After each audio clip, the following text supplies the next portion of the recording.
Hello, Gonky. Hello, Mover. How are you? We made it. Did we? I have, just completed my annual Christmas tree erection. That's what that was. It's fully erect. Is that your actual tree? Yes, it is. Well, dude, you're not going to get... I mean, how are you going to fit all your presents under there? I am the present. That's weird. That's on Mover's other channel. It's only weird if he posts a picture. Yeah, it's only weird if you make it weird. That's right. Tune in after hours. Yeah, tune in when... Hey, anyway, how are you? Members only. Dude, I'm good. I'm survival mode, man. I think most dads...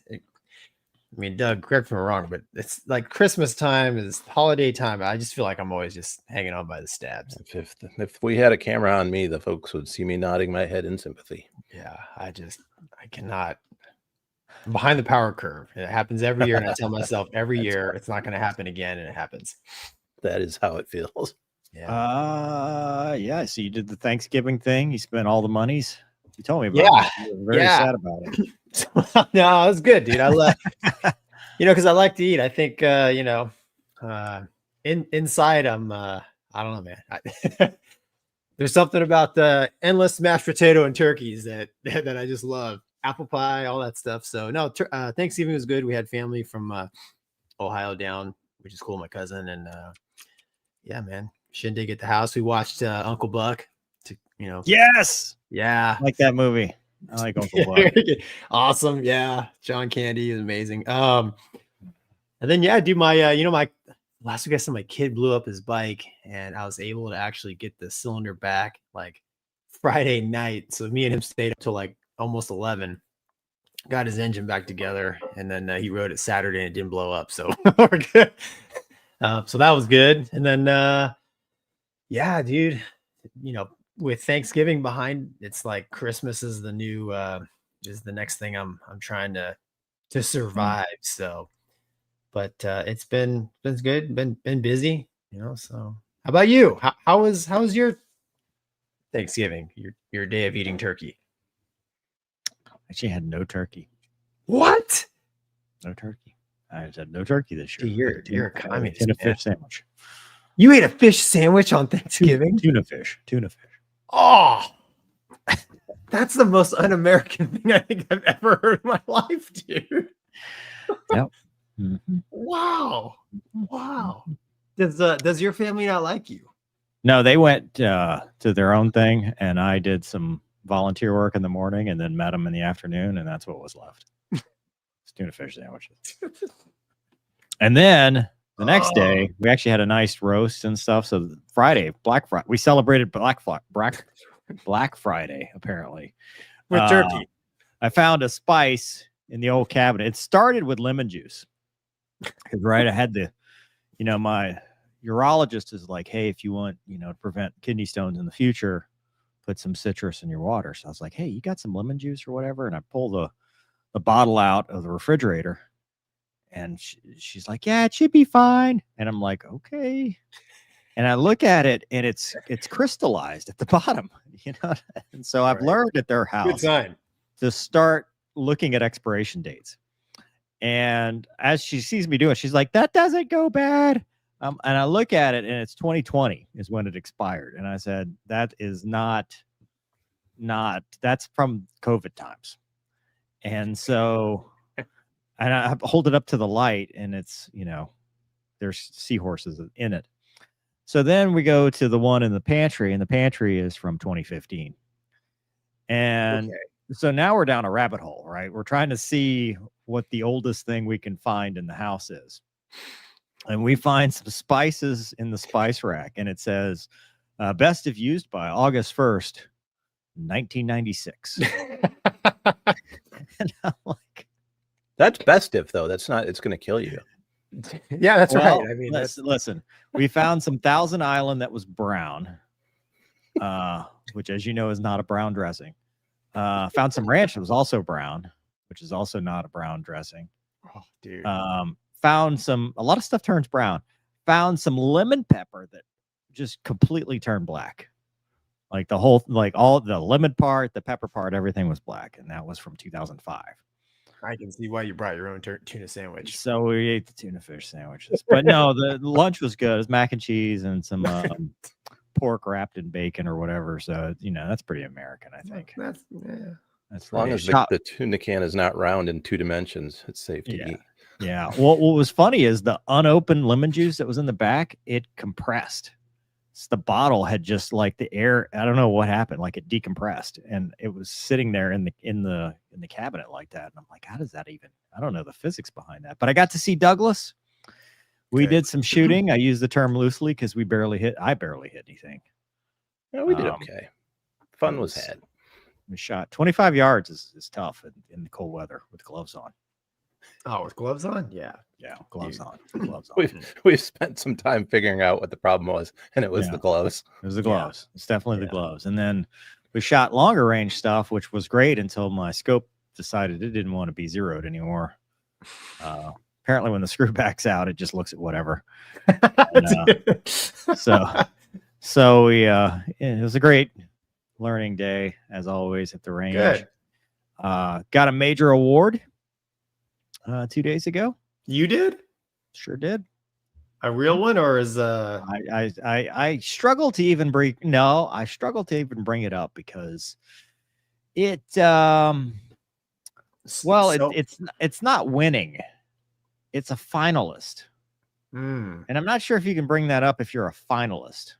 Well, when do they figure out who's the best of the finalists? I think they already did. I think I'm a runner-up. There were 69 runners-up, aka finalists, and they announced the winners. Now, I do think there may be voting for the reader's favorite of this. So it's bestthrillers.com, and Project Virtus was a finalist, which they gave me like this little PNG file that you can put on the book, which I don't want to be a final. I want to be a winner. So I'll let you guys know, because what we can do is leverage our followers to actually win, if in fact winning is possible. What's the prize?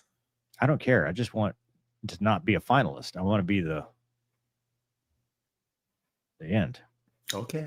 The winner. I wonder what the prize is, man. Maybe it's a lot of money. I don't think that one had any prizes. There was another one, reader's favorite, that I didn't even get like honorable mentioned, and that prize was like 125 grand.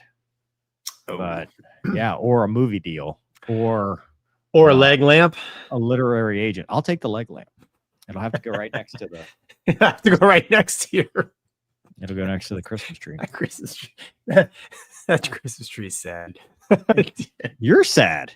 I don't know. Don't mock tradition, Gonky. This has been around longer than you have. So really? Which do you think will get replaced first? Well, definitely me, dude. I'm more out right now. I'm just waiting. Hey, so Verticon 2016, I have been neglecting this, and I apologize. Our friend Chris Hill at VAI gave us a very special message, which I will play for everyone now from Verticon. Hey everybody, Chris Hill here from Vertical Aviation International. First, a big thanks to Mover and Gonky for everything you guys do for the industry. From inspiring the next generation of aviators and keeping helicopters, pilot mental health, and safety front and center. So here's a quick heads up for your followers. Verticon 2025 hits Atlanta March 9th through 12th. It's the largest vertical aviation show on the planet, with over 15,000 attendees, 600 exhibitors, and 50 aircraft on the show floor, plus more than 125 education sessions. If you want to learn, connect, and see the best our industry has to offer, check out verticon.org. Thanks again, and we hope to see you in Atlanta. That's awesome. Maybe. So depending on what Mover has in store in March, I may be doing a book signing for the sequel to Project Virtus. So I'm trying to finish that book up like right now. And then he asked me, he said, hey, do you want to do a book signing? I was like, well, it's kind of sci-fi. I'm not sure. He's like, well, you got a helicopter pilot in. I was like, yeah. He's like, that counts. You're in. So if I can make it, I'm going to try to do that. But anyway, Chris has been a friend of the show.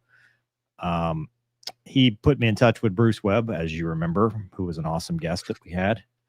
And I'm surprised he did that because of how much Gonky and Wombat have bullied helicopter pilots on our show. It's brotherly love, man. I don't think so. Yeah, oh yeah. I don't Look, think so. like I've said before, it's bred into me, man. I can't. I mean, I am who I am. No, you're right. I mean, in some ways, at least on the Army side, they deserve it. Which I've learned through my social media travels. We love you, Casmo. Yeah, It's like, please come back on the show. We love Please you, come back. Casmo. It's like- No, I see Casmo has broken free of the Army way. Yeah. Well, So, yeah. Sorta. also, we're announcing where's the banner for this? You Which combined one? them. That's I what did. This is. I did. Oh, come on. Look, man, I was You told get what you paid last for. minute Yeah. to do the banners. So I was trying All to be right. efficient. We are proud to announce. Drum roll, please. There is a sound effect for this. And then Hold on. Yep, that's us. We're proud to Wow. announce a DCS dogfighting tournament.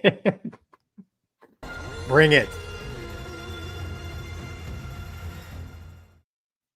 We could only play that part of the video because of the copyrights, because of the song they chose. But there you go. Oh, that's probably too much. There you go. The Dogfight Brothers Invitational 2025 BFM Dogfighting Tournament. Yes. Yes. Do we have that logo, Doug? Do you have that up there? I do not, but I can get it. It's in the group chat, my friend. Yep. That was kind of the point of that. Let me see if I can find it. But yeah, we're doing a DCS dogfighting tournament. Yeah, it's fun, man. This time it's free. In the past, Oh, cool. we had the registration fee, but this time it's free. And what we're going to do is do a live charity stream to benefit St. Jude's. Yep. So to register and sign up, anybody can do it. And we'll put that link in the description. There it is right there. You got to remove one thing and add the other. There it is. You're sharing your screen, dude. Upload it. Well, I was in a hurry. Don't be a poor. This ain't the news or nothing. That's right, man. Yeah. Yeah. So, So, that's gonna be register- in December, right? December 27th. Yep. So December 27th. We're going to try to get, here you go. Start sharing the link. Copy text, registration, bracketing. So we can share the link in the comments like so. And then we'll put it in the description for those that don't watch us live. I hope that's the right link. Otherwise, I just sent it to somebody. We're giving them free traffic. Yeah, but we're going to announce as we go on. We're just announcing right now that the dogfight tournament, because we partnered with the High Alpha Hooligans. Mm-hmm. And in the coming weeks, we're going to interview some of the hooligans. We'll have them on, yeah. Are they high alphas? Are you a hooligan or a high alpha? I guess it's Probably adjective. both. Your right? adjective, and then so they're high alpha hooligans. So we're going to interview some of the hooligans, and they may interview us in a manner befitting our status, which is not very high, which is not good. which is not No. much. No. Yeah. The answer to that is yes, please do. Yeah. We'll give you it'll be like odds. We'll give you a handicap.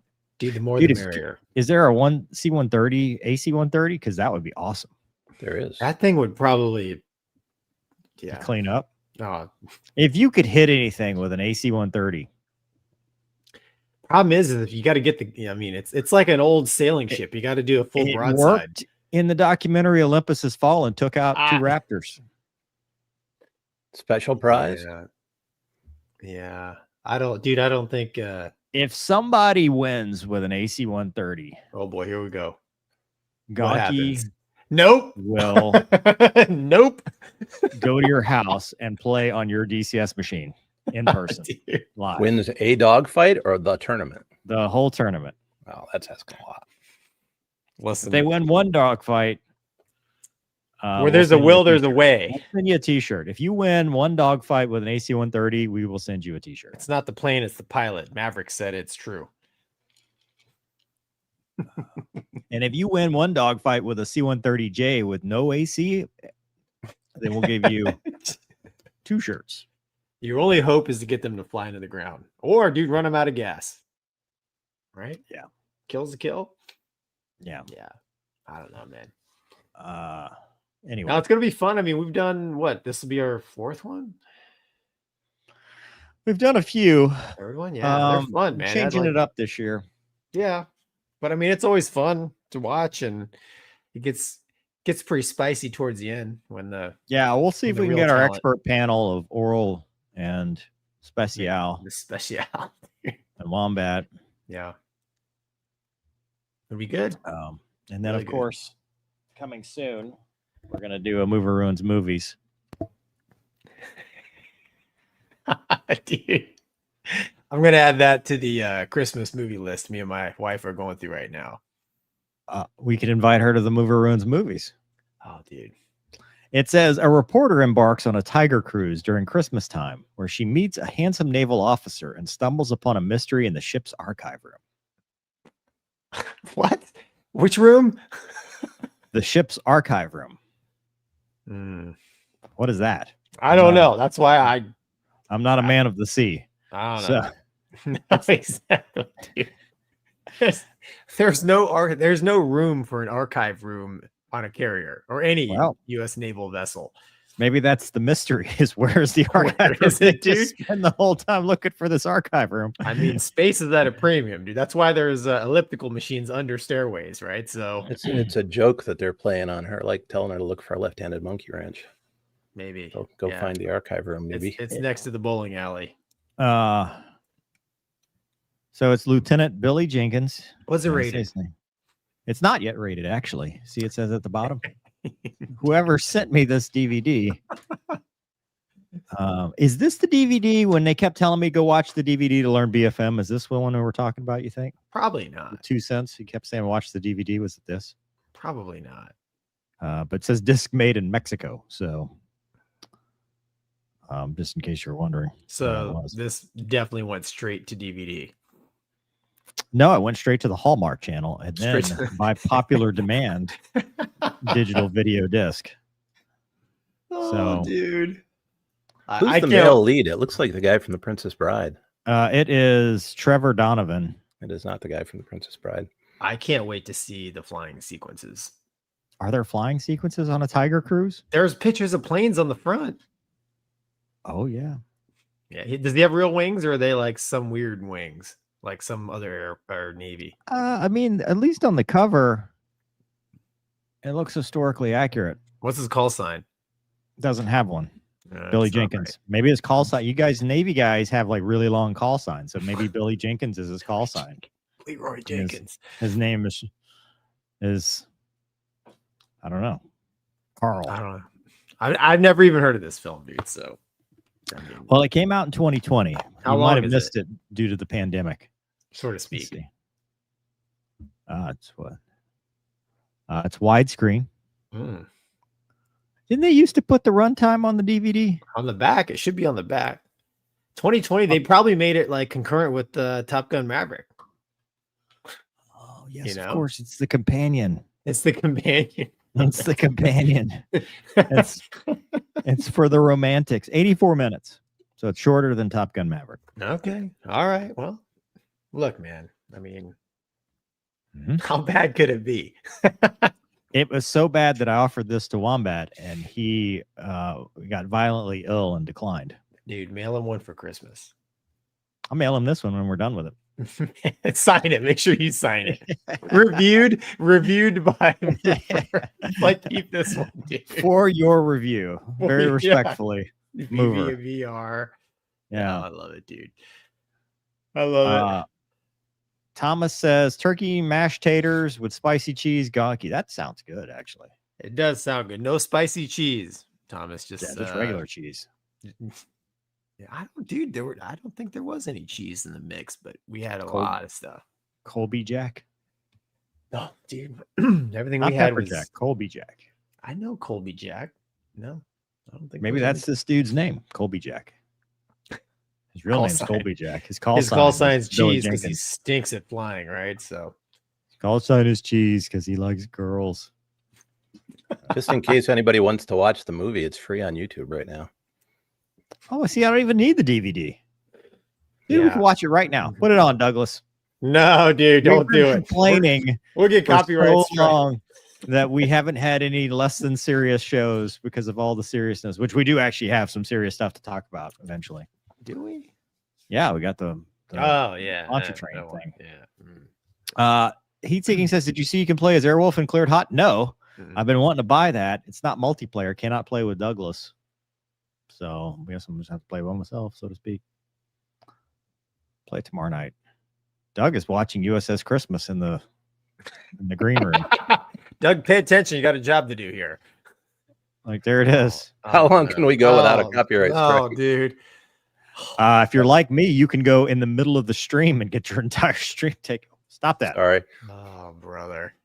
Lucky Dad says St. Jude's is near and dear to my heart. Keep up the good work, guys. Thanks. Thank you. Thanks, man. Branching out. And Trying to then make it go away forever. Doug, what we're going to try to do is a charity stream for Battlescar Motorsports with iRacing. We should do. Oh, that would be great. They do a lot of iRacing, so it'd be I pretty know. easy. Like they should race and we should talk. Yeah, or we should race and talk. Yeah, we're good at that too. Spider says, had a accented truck total need mental health. Oh, his truck total. Oh, I'm sorry to hear that, man. Oh, wow. Wow. His accident. Yeah. Wow. Sorry to hear Glad that. you're okay. I hope. Yeah. Hope you're okay. Yeah. Trucks can be replaced unless they're made by Shelby. And they're very special. Then there's only a finite number of them. Yes. And, At or yeah, above no. MSRP. Yeah. But seriously, we're glad you're okay, hopefully. Yeah. No kidding, man. Crazy Pete says C-130J won't stand a chance without an FE. Somebody's got to tell him the jank. That's right. Yeah. Mhm. You can be up in the bubble up there, right? Or you can be out the Right. side door. No, you're other right. Jank, port, starboard. What? We're not the Navy. Heat Seeking says, for the kids at home, can we get a Mover Ruins movies of the airplane scenes from Madagascar movies? Oh, with the That's a good penguins. idea. That's a good idea. Oh, I'm those not are familiar with my, this. My kids love it, dude. We watch the clips on YouTube with the Those are penguins, funny right? movies. Yeah. Right, Doug?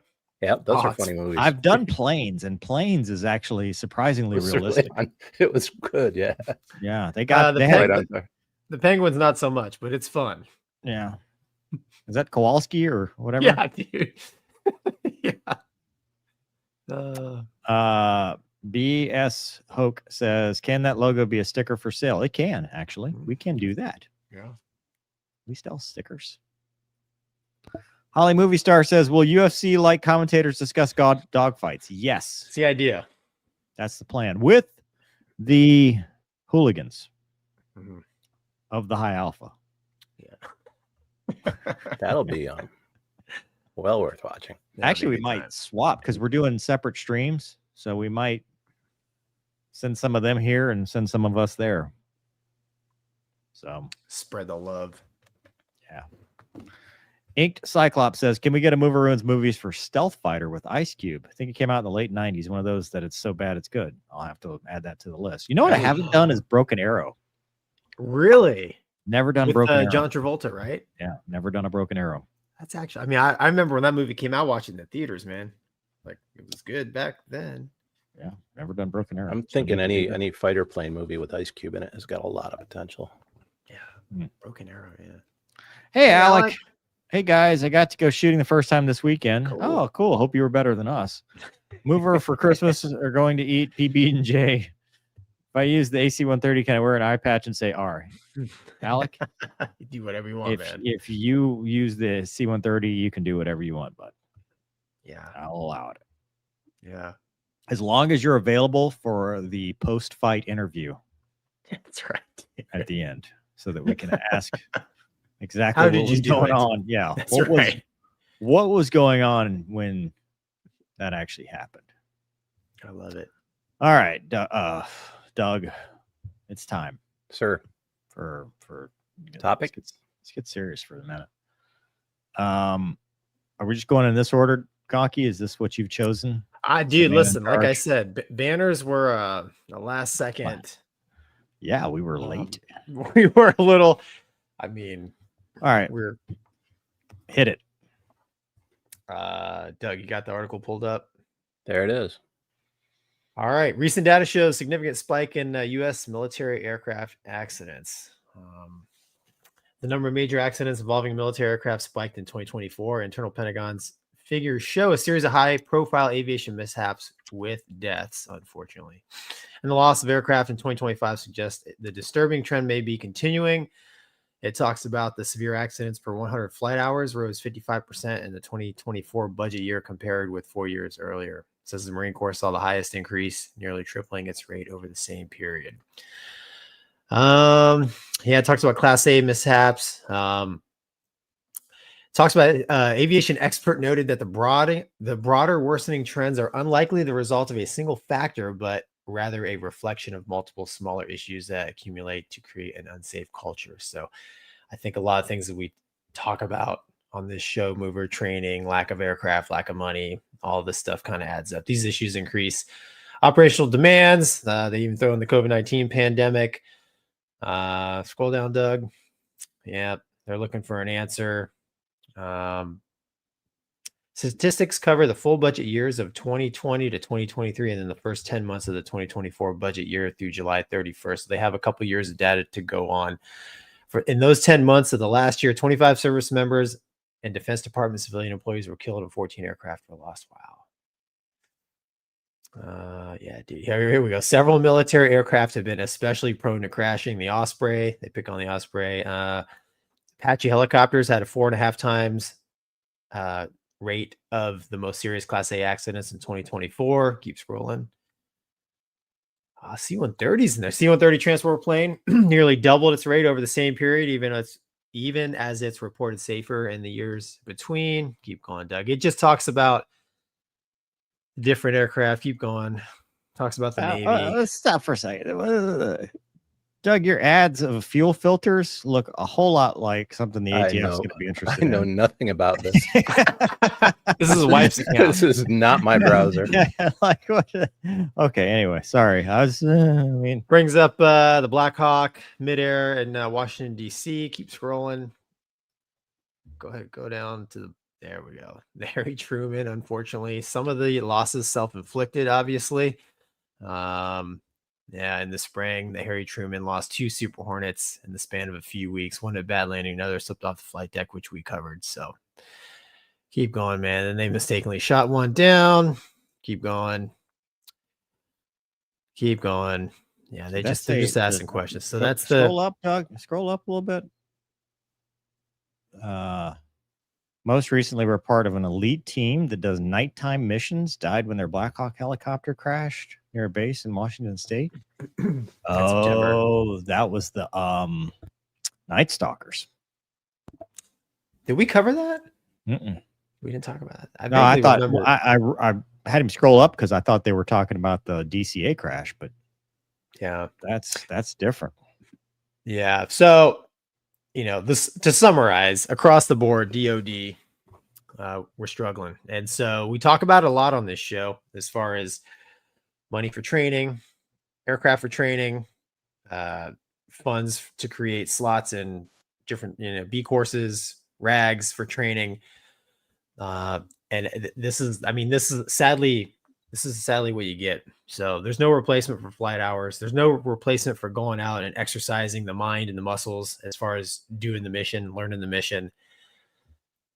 Aircraft that needs replacing. I kind of went down a rabbit hole of the T7 replacing the T38. That thing is years behind schedule. And now, look, if you just look at the Air Force training program, right? Sending new student pilots to civilian programs for training, vice straight up like Mover and I did back in the day, military UPT. All of these things combined create an environment for more mishaps, in my opinion. So, there's the military way of doing business, And these aircraft, helicopters, fighter jets, bombers, whatever, they require a specific skill set, and you need to be trained in that skill set. And it's just not happening at the level it needs to be happening, man. Mover, what do you think, man? Dude, I mean, you summed it up. I've talked to people in the know about the Air Force pilot training pipeline, and it is scary. I mean, it's scary. It's scary. Nothing happens overnight. You know, you make one planning decision, you change one planning decision, and over time, those things cascade, they escalate, snowball, if you will. And the next thing you know, instructors are looking at ways that they can keep students alive instead of building the right foundation and sending them off to go be war fighters. I think that is part of a problem that started 30 years ago. And I've talked about this on the channel a lot. You know, if you want to go back and look, it started with the drawdown. Oops, sorry about that. It started with a drawdown and culminated in a war that was sustained in some regards for 20 years, over 20 years. And that burned out our people, our aircraft. You know, it kind of put us in a, what are we planning for? What are we fighting for? And so when you have no good procurement process to replace burned out airframes and burned out people, and you're like, the Marines are a perfect example of trying to do more with less, right? Because they're out there, you know, they're like, let's say, for example, the Hornet fleet, right? Cannibalizing Hornets to make other Hornets fly. And that's a common maintenance practice. That's not specific to the Marines. I just use them as an example because I think they do it more than anybody else, and they do it fairly well. It's a testament to those maintainers that they're doing as well as they are. But when you start talking about increased mishap rates, it always is the Swiss cheese model of things lining up. That is a combination of your airframes, your training, and your organizational structure in terms of the mindset of how you're training, right? You train like you fight, but also how are you accepting and mitigating risk? And so when you see an article like this and you say, hey, the mishap rate is up, what's the fix? You know, how do you fix that? And unfortunately, just like it took 20 or 30 years to get us to this point, I think it takes a better part of a decade to get us out of it. And it only happens with leadership at all levels that says, hey, what are our priorities? And our priorities start with a training pipeline, regardless of whether it's Army, Navy, Air Force, whatever, a training pipeline with a reliable trainer that can teach students the foundational skills that they need to survive. And you and I have talked about it, Gonky. We've been in this, you know, in this show for a long time saying, hey, is it a good idea to reduce the number of hours? Is it a good idea to reduce the training footprint? Is it a good idea to stop doing X, Y, and Z? In some cases, yeah, it is. I mean, fix to fix. Is that still a thing that UPT students need? Maybe, because you may not ever do it, but the skills to learn how to do it teach critical thinking. It teaches that thinking in the jet under pressure. Because I don't know if you remember, Gonky, taking your pen out and doing the pencil method and going, God, I hope this is right, because I have no idea what I'm doing right now. You know, yeah. and just getting yourself out there. And it's not so much the activity as it is the critical thing. It's just, you know, your kids, right? You teach them things not because it's skills that they're going to need. Like, we don't teach algebra because you're going to use algebra every day. We teach because that's the way you need to learn how to form your mind to be a better logical, critical thinker. And so, yes, when planners look at the pilot training pipeline and they say, well, we don't need carrier landings anymore, we don't go to the carrier. But that's not the point. You know, when they say we don't need to do formation landings anymore, they're too dangerous. it's not the point. It's not the formation landing that is the problem. It's the discipline and the concentration and the focus. And you need that little bit of fear when you train, because this is the civilian airspace non-combat environment. What happens when the missiles start flying? And you got to build that toughness. That's why the SEALs are the way they are, right? They don't go out there and, well, we don't really need to carry a log, and because we don't do that anymore. Like it's part of a process. And I'm not saying haze for the sake of hazing, but what we have gotten to is a do less with less mindset. We've punted training off to civilians, which is not the same. We have taken airplanes and tried to stretch them out longer than they were ever designed to do. We have stretched maintainers out farther than they're capable of doing in a good duty day. And even the Gettysburg thing. I mean, I'm sure when that report comes out, you're going to look at it and go, what led to this? Well, we were in an environment where we were being asked to do more with less in a very intense environment, and we made a mistake. And it was a mistake that could have been stopped here, here, and here, but because of these factors, it didn't. And that's how they always read. Every mishap report. I mean, look at the F-35 at Eielson. We lost that aircraft because of water and hydraulic fluid, and where could it have stopped? At the very basic maintenance practice, but we didn't. Like, there were 3 steps we could have saved that aircraft. Thankfully, the pilot survived. But to me, there's no price on a human life, especially these trained assets, these trained aviators. Losing an aviator, I mean, imagine if the Gettysburg had been a fatal mishap, if we'd have killed our own aviator because of that. So I do think it's important that we assess this. Do I think Congress is the way to do it? No, I think this is a leadership thing. This is higher level leadership that needs to figure out. And they're doing that to some degree, because they're saying, hey, can we streamline contracting and figure out a way to get things faster to the warfighter?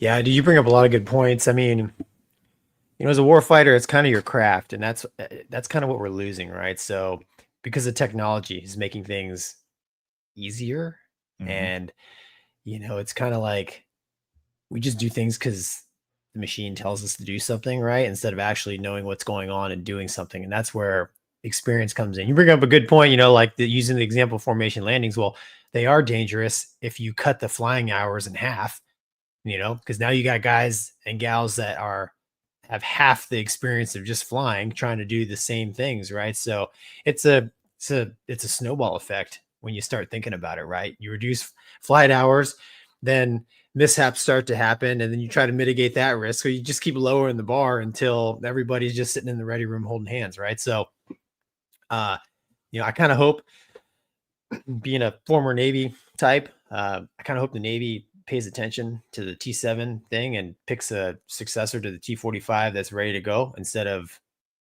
needing years of development. I mean, we've talked about it before. The procurement process is just unacceptable, especially when you look at, and we'll talk about it later, but you look at China, it's like they need a plane, shows up tomorrow, right?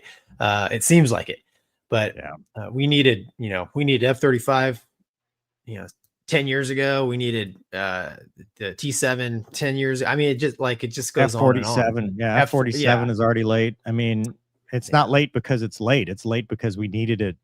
Like the process should not take this long. It just shouldn't take this long. It should not take this long. And we also need to find the balance of, we've talked about this, the day one fighter versus your workhorse. Yeah. And they should not be the same. No, dude. And dude, there's something to say about the peacetime dividend, if you will, of when you're in garrison and, you're not constantly spinning up for war. There's a little bit of that, what's the focus? And I think we also have that problem too. During the 2008, when I was in the B course, I was training to go to Iraq. I knew my unit was deploying. everything I did was with that mindset. And I think now, I mean, it was the hypothetical. Now it's the hypothetical war. I mean, it could be Venezuela. I mean, that stuff is obviously in the news right now. But when you're don't know what your focus is, it's hard to make it. Like the Cold War guys had the Fulda Gap. Everybody knew that. Everybody knew the Russians were gonna, that's what they were trained. It never happened, but that's what they were training for. Right. Yeah. And we're definitely not saying there constantly needs to be a boogeyman out there, but no, you're right. You need to have leadership that sets a clear. Yeah, you got to have a standard. You got to have a standard, and you can't deviate from that standard. And you have to give the warfighter the tools that they need, and that includes equipment, training, funding. I mean, we just had dude, the government shutdown is going to have ripple effects for a while. The machine needs to keep going, and every time you stop it, it just this isn't anything new though, man. I remember in like 2010 or 09 time frame, like when I became an instructor in the Hornet, so I just left the fleet. They started doing this crazy thing where basically the Navy was out of like AT fleet, like you name it, the Navy was short on it. So if your squadron wasn't going on deployment, like if you weren't in the deployment workup cycle, like close to going, you just gave up all your toys. And so guys who just got back from a deployment, they would just kind of sit for months because they had to give all their AT fleers and all their, other nerd stuff to squadrons that were spinning up and or on deployment. And those guys, what are that?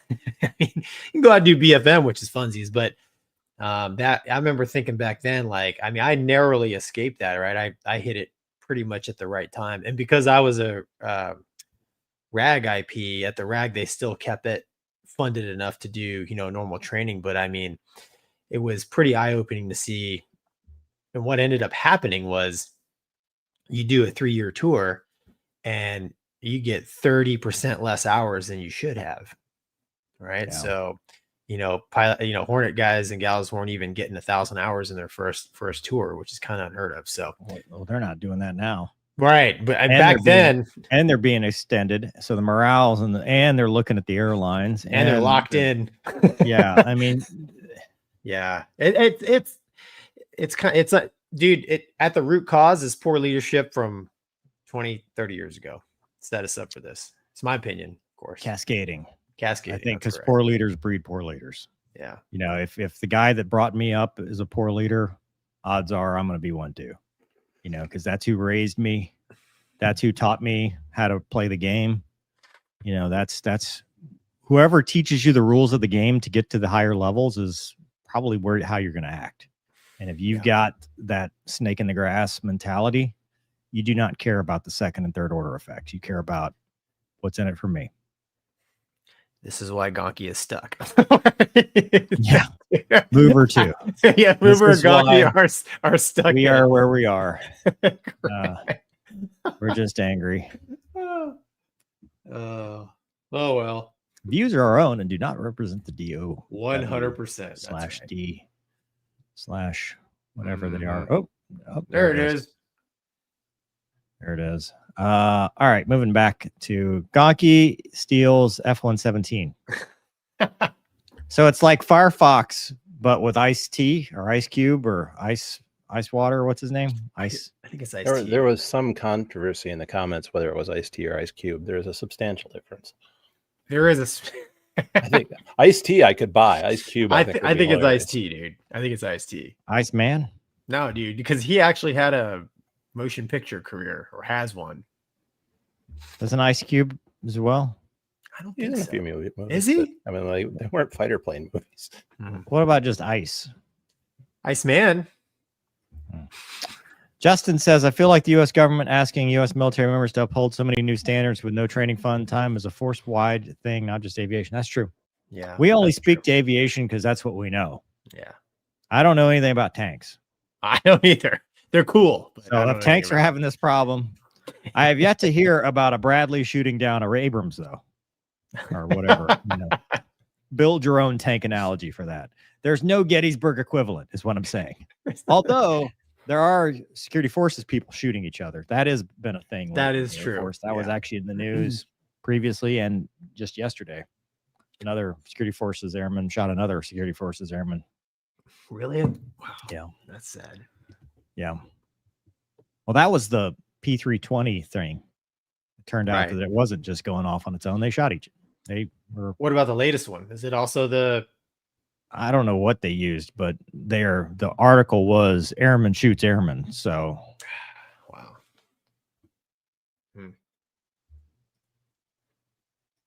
I don't know. Yee says, what's more likely to see in your lifetime? Halley's Comet or Gonky hitting the 3-wire in a Hornet? Oh, well, that's a tough one. Well, my 3-wire days, even when I was in the game, were limited, and nowadays it's probably totally over. But magic carpet, dude, you know what? I would tell him turn the magic off. Just let me come in 5 bills and just see if I can stick it, so to speak. You never know. Probably be my best pass ever. Probably OK3, but the odds are very low. I mean, do you go to like alternate law when you fly the Skybus? You know, turn that stuff off. I'm gonna just fly it myself. One with the machine. Turn the fax off. That's right. Yeah. Open a window if you need some air. No, dude. Use When the I fly force, Gonky. Skybus, yeah. When I fly Skybus, the Oh, force dude, is we got to called talk autopilot. about that. AP2. Is that a topic? It sure is. Where is it? It's in there, man. I didn't. It's called. It's at the towards the bottom. A320 emergency AD, right? Yeah. Let's talk about that now. Can we talk about that now? Yeah. Doug, you got the article pulled up? I do not, but I will find it. Yeah. So basically, sorry. Yeah, go ahead. Gonky, you're the resident expert. Tell us what happened with your people. Explain it to us as we can understand it. There it is. Thanks, Doug. Look at that, dude. Faster than I can think. Airbus working around the clock to fix software glitch affecting thousands. No. They fixed it in 12 hours. This headline is old. It is old. This is the original headline that came out. So the original headline that came out, all A320s grounded, like 6,000 of them worldwide. And what? Yeah, here I'll summarize the article. So basically, a solar flare they think caused a JetBlue A320 to uncommanded dive 1,500 feet. Oh, is what I had heard. So they did some deep diving into it, and then Airbus issued this emergency AD. So yeah, the article says the teams worked around the clock to get the airplanes updated. It takes I don't know, 5 or 6 hours to do the update, and they quickly got most of the jets finished. So it's A320s, not 19s. And why? Explain that to me as a Boeing man. I don't know why, Mover, to be honest. Perfect. Expert. I don't know why. That everyone comes to the channel for. Putting the E in SME. Yeah. Well, so I have some deep intel on this because they build the A320 just down the street at Mobile. Did they really? Yeah. And my buddy, he's a test pilot for Airbus. So I was talking allegedly. They're gonna root him out and do like a French guillotine or whatever they do for their investigation. Yeah. Go ahead. So I was talking with my alleged friend, and he said that A320s only, because I was like, at my outfit we fly the 319 and 320, and he's like, 320s only, allegedly. And weird. Yeah, that must be a solar flare. But he was saying just move that on. It actually affects, the first one, hey, all 6,000. Then they narrowed it down to a lot of the newer jets. So I think I'd be pulling money out or a number out of the sky, but it was several hundred aircraft affected in actuality, and they got most of them done pretty quick. So Airbus, they paid for it. So because I was like, how much does it cost? He's like, my alleged friend said Airbus paid for it. So newer A320s were the ones that were mainly affected, and it has since been fixed. So, but pretty scary, right? Having an uncommanded nose down. Now the whole solar flare thing, I told him that he's full of it. But he Because would not. you don't he- believe in the sun, or what is the what? Don't I you don't believe a solar flare would cause just a lone JetBlue. I mean, I would imagine that there were probably hundreds of A320s flying at the exact same time. Is it possible that The- JetBlue alleged pilot was kicking his legs up on the stirrups and about to eat his cheese tray on the tray table and bump the stick? The stick is off to the side, sir. So unless the tray is, I mean, Well, the if it's a stirrups, I mean, deluxe, it's like a if it's a deluxe plate of cheese, it may have bumped the it's the stick. spiciest of It's the cheeses. spice- No. Flight attendant sitting on his lap or something? Nothing. Well, Allegedly. allegedly. Well, even then, dude. I mean, that It's- happened at the 787. Dude, it's way off to the side. You can't unless things are getting frisky. But anyways, so when I first read about the uncommanded nose down, there was gosh, it's been probably 15 years ago, a Qantas A330. Like the Air Disaster Show did a thing about it, but as a Qantas A330 flying along back to Australia, and all of a sudden uncommanded nose low with such force that people went into the like the overhead bins. Ceiling. Yeah, it hurt people. Yes.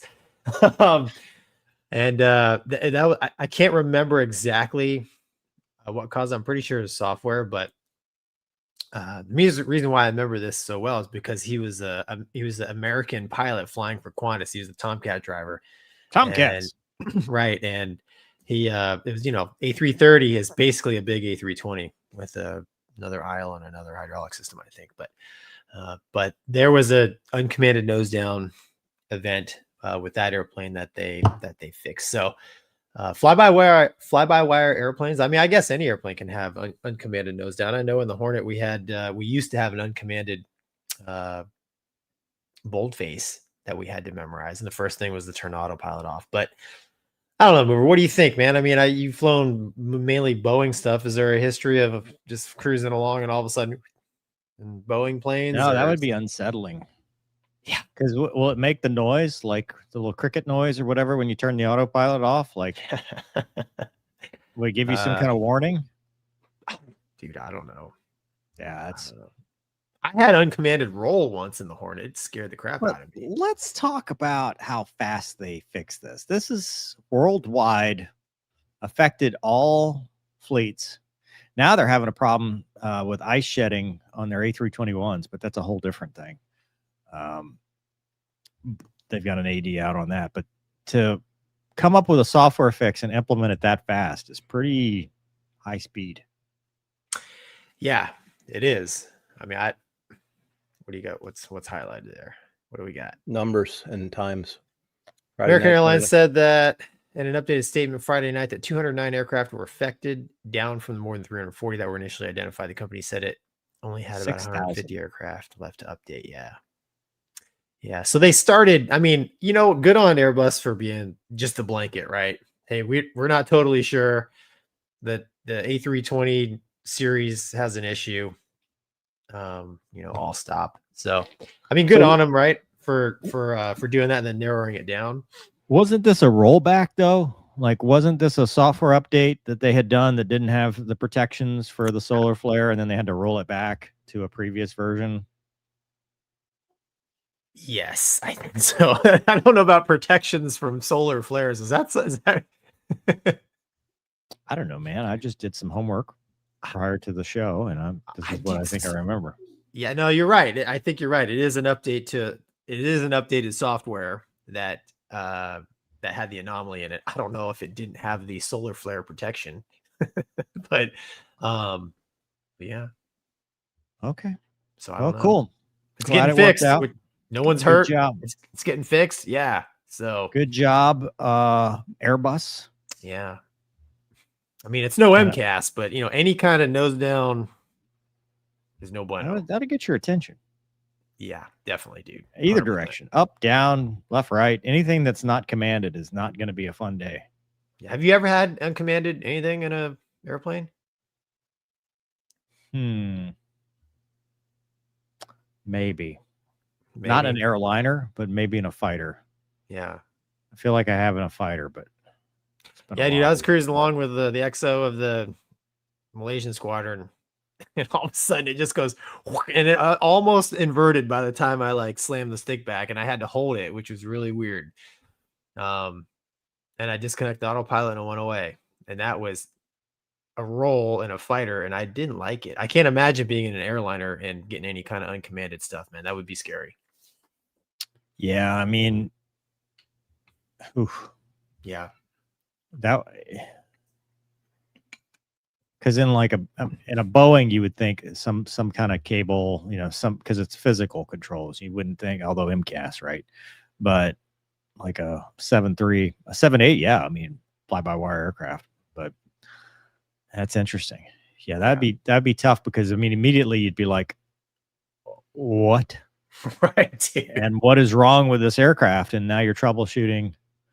I want to say either the Hornet or the Viper had one of the lockouts, one of the flight control lockouts, you know, where you had to reset it. But I don't know. Been a while, dude. Yeah. All right. Cool story. Nope. Already did that one. Thomas says, Mover, any more meme shows coming soon? Say hey to Luna Girl. I have not done a meme review since 2020, 2021. Wow. I don't know. Now they all make fun of influencer FOs. I sent that to Gonky the other day. That was an hour of my life that He went down the rabbit hole. Oh, I watched every single one of them because they were so cringy and funny. Yeah, I just don't. I don't get it. No, and that's the thing. Like when people call me an influencer, I'm like, no, I influence nothing. You stay back. Yeah. Don't you dare put me in that group. Don't you put that evil on me, Ricky Bobby. Don't you dare. Maybe influencers in other ways, dude. Yeah, I don't know. I mean, we just promote aviation, man. Like we love aviation, and that's the conundrum, right? I want pilots to promote the industry in a positive light, but I don't think they do. What I don't want is for them to promote themselves in the industry light, and I think that's the difference. It's weird. Very. It's just, I don't know. Yeah, I felt a little uncomfortable, but then I started laughing. So, and there should never be any dancing, okay, for any reason. Like it's just, you're not a Muppet. Just no, it's not Sesame Street. There's no dancing. Yeah. Just stay where you're at. Yeah. Anyway. Hey, man. So this is me sharing this once again, but this time I'm going to get your thoughts to see if your thoughts vary from my thoughts. Turkey scores and drone-on-drone violence. It says a new chapter in air combat. Kizalelma launches the Gokdoan. I think my comments have tried to teach me how to say it, and I'm probably still wrong. Anyway, it's their indigenous, it's an actual English word that I can't say. It's an indigenous unmanned fighter, aka drone, launched an indigenous air-to-air missile for the first time. And it was BVR, which is the difference. Here's a video I'd like to show you.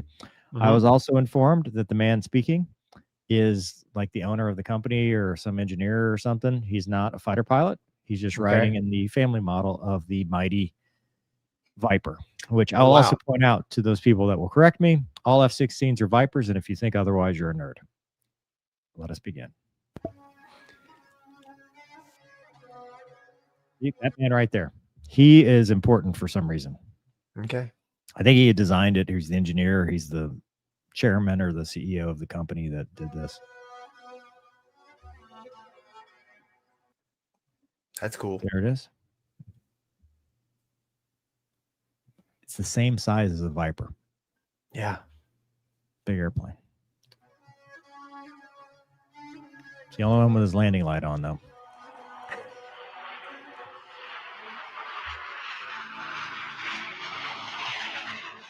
Little drone footage there, drone on drone footage. Mm-hmm. Single engine, so I know you Got don't a like it. burner. Look at that, dude. He's got an afterburner. Yeah. So does that. Yeah. So does that. Dude, that's some cool footage.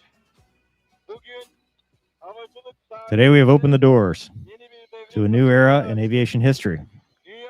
For the first time in the world, an unmanned combat aircraft fired an air-to-air missile with radar guidance and hit an aerial target with perfect accuracy. Our entirely indigenous and original, Barakaka, whatever, successfully completed this historic mission with the Esselslon Murad radar, which is an ESA radar, by the way. Mm-hmm.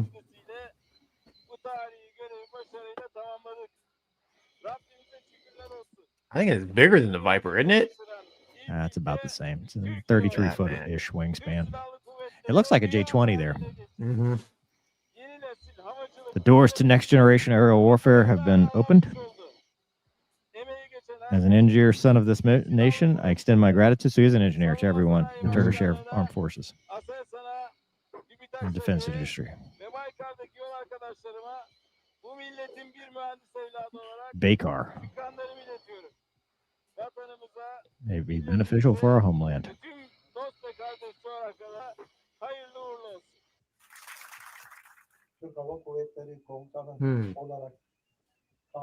And that's it. They talk. He talks. He's very happy. He signs it. He signs it.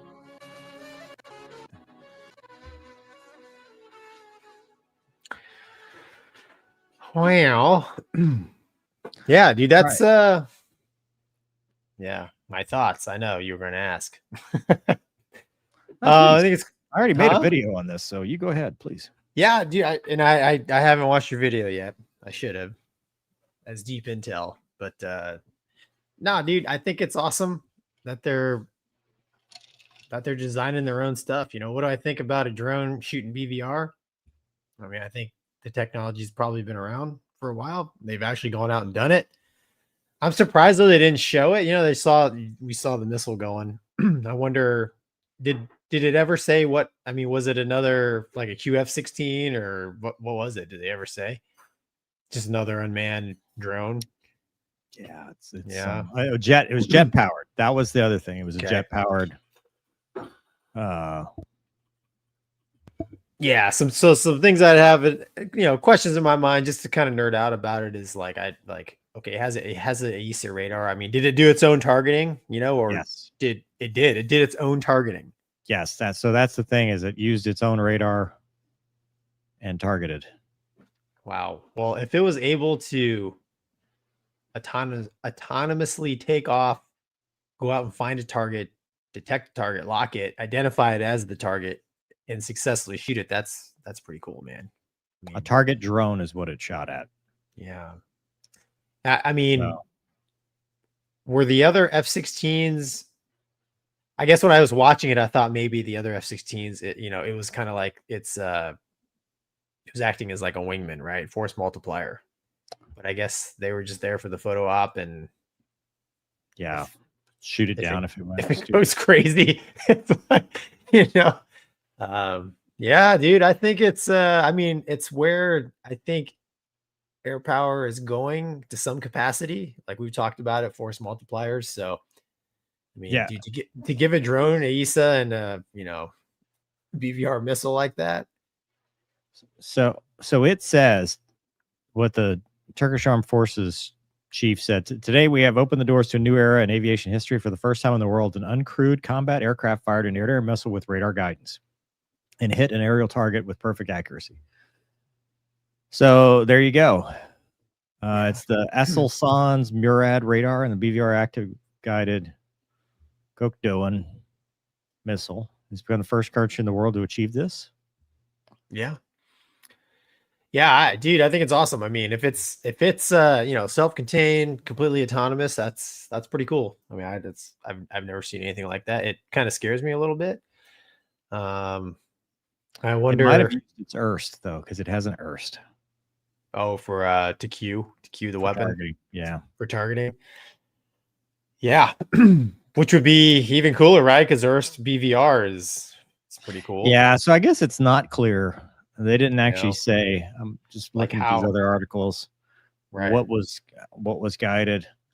Did it use its own radar to guide the missile, or that's what's not clear. It's not clear Right. if it was. I mean, I'm assuming so. I mean, it has an ESA radar that could obviously do the work. right? But if they fed it the data, which I mean, it's still a cool, it's still a cool feat.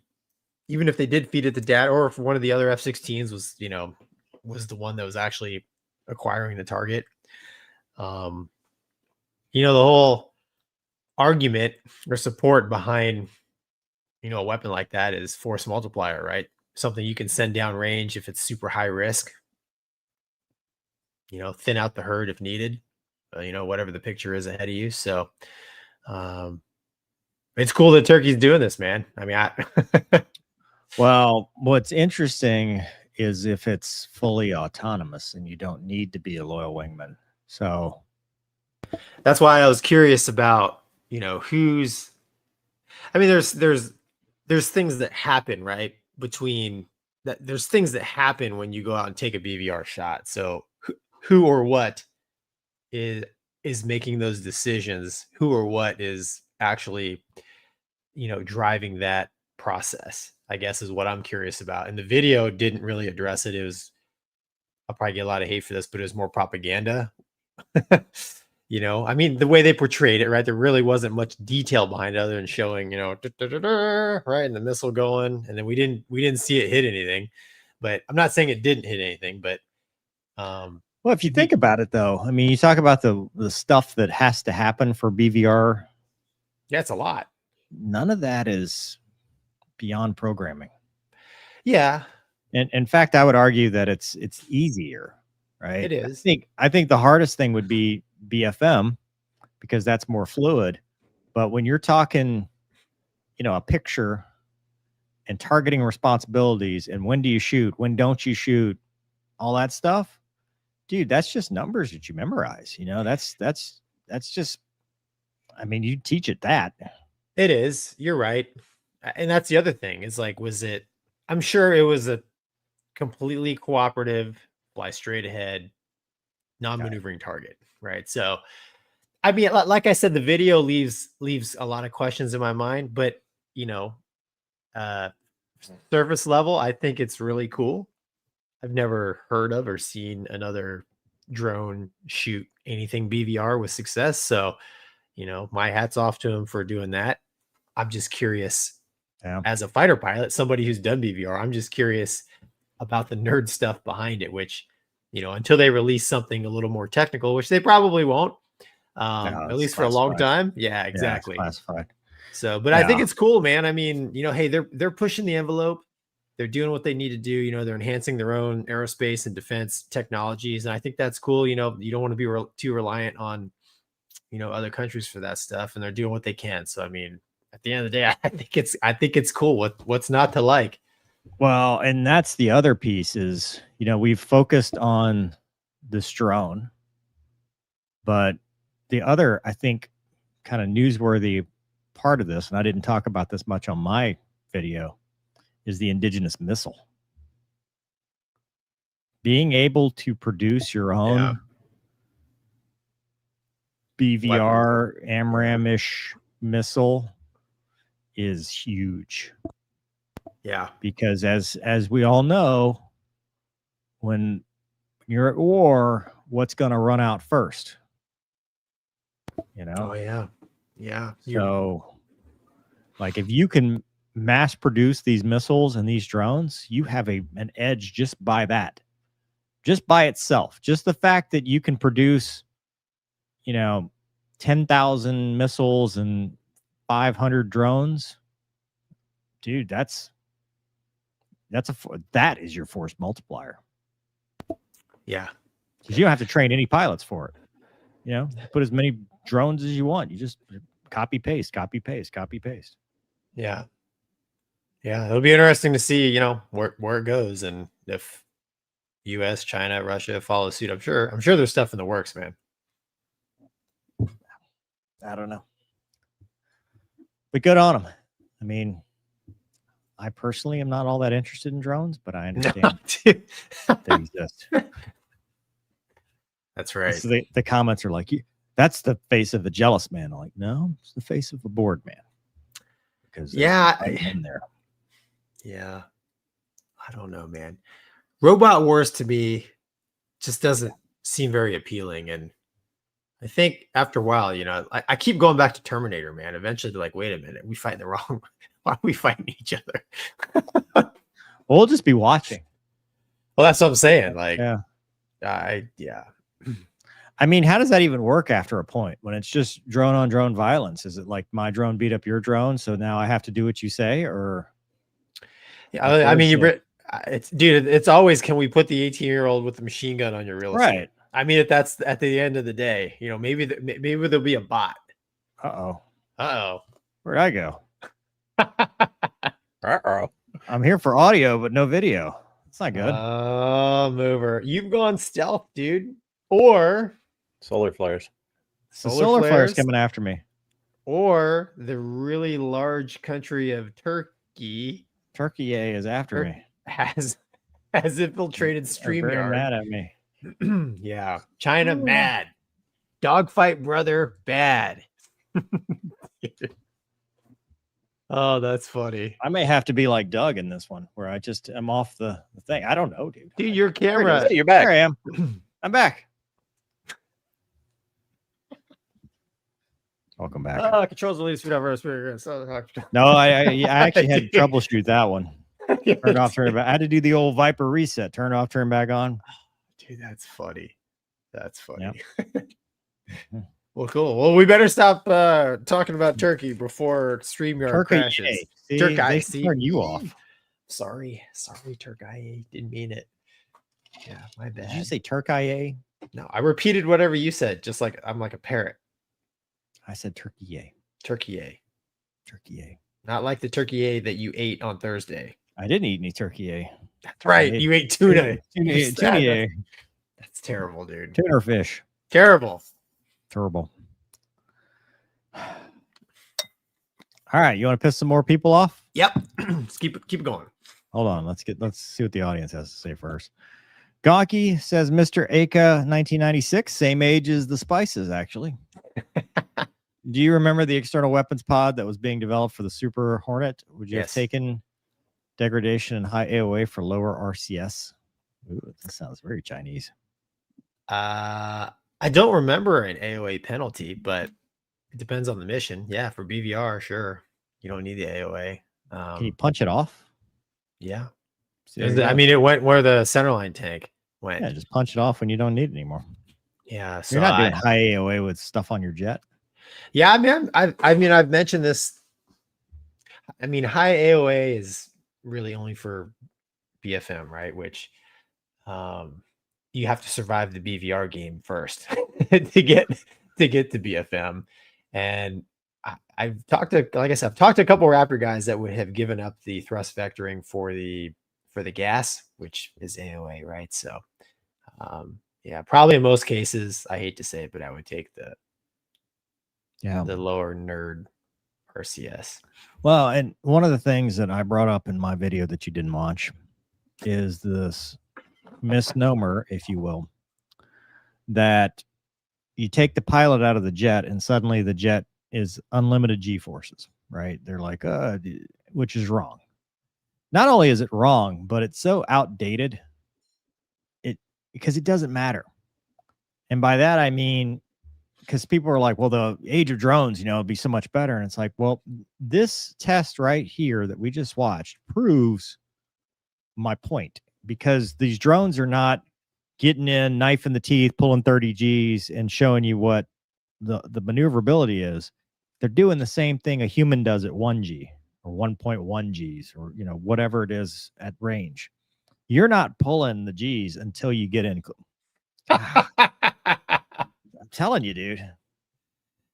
Yeah, but dude, so I mean, I understand what you're saying, but without the pilot, so you don't need the seat, you don't need the O-bogs, you don't need all the parachute and stuff. So like you can replace that with fuel, right? So now you have a drone that can do all the You can. human stuff. BVR, you can just do it longer, right? So to But speak. they're not saying that. They're stuck on G forces. Like everybody's stuck on G's, and that is not relevant. It's true, but it's not like you said. It's okay. I mean, Well, it's not. I mean, a Mark 82 bomb body has the same G limit, whether it's on a drone or an F-16. You know, your fuels and stores are always going to be the driving force until they're gone. And then maybe, but then you're in close and it doesn't matter anymore because your AIM 9X or whatever Python 5 or Archer is going to have more G's than you do. yep. Yeah. Sounds like a good video. I have to go back and watch it. I thought it was a good video. Turkey A people did not. Shocker. Yep. Same intelligence gathering. Ozymandia says, I think the theory is it's a bit flip. Digital computer change from 1 to 0 or 0 to 1 caused by radiation, similar to Qantas Flight 72. Bit flips have been implicated in other events. See Belgium election 2003 bit flip. Okay, wow. Thanks, man. Yeah. Spearhead Global, slap a cockpit on it and you have a stealth trainer. Yeah. Ready now. Spearhead Global says, was it autonomous or controlled by the Viper? That's one of the questions. Yeah. Pay no attention to the man behind the curtain. Colonel Old says, Turkey still flies the F4, but also has an AI jet. Perfect.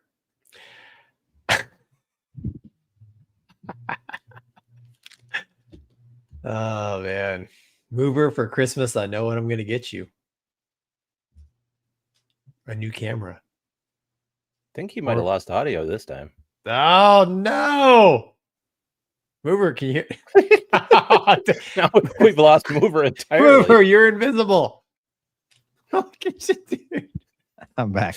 Thank goodness Hello. he had pants on, ladies and gentlemen. I know, right? It's like, I was trying to see. I'm like, well, you know, maybe it's a camera. I don't know what it is, dude. That's the first time it's done that. Now it's this is worse than the potato internet. It's a good thing we are not a professional operation. No, yeah. Potential sponsors, just ignore this episode. It's an No, anomaly. we're not going to get sponsored. For that. I'm pretty sure DARPA, Lockheed, Boeing has done this 4 or 5 years back during the 6th-gen prototype testing. It's just we ain't screaming about it making videos.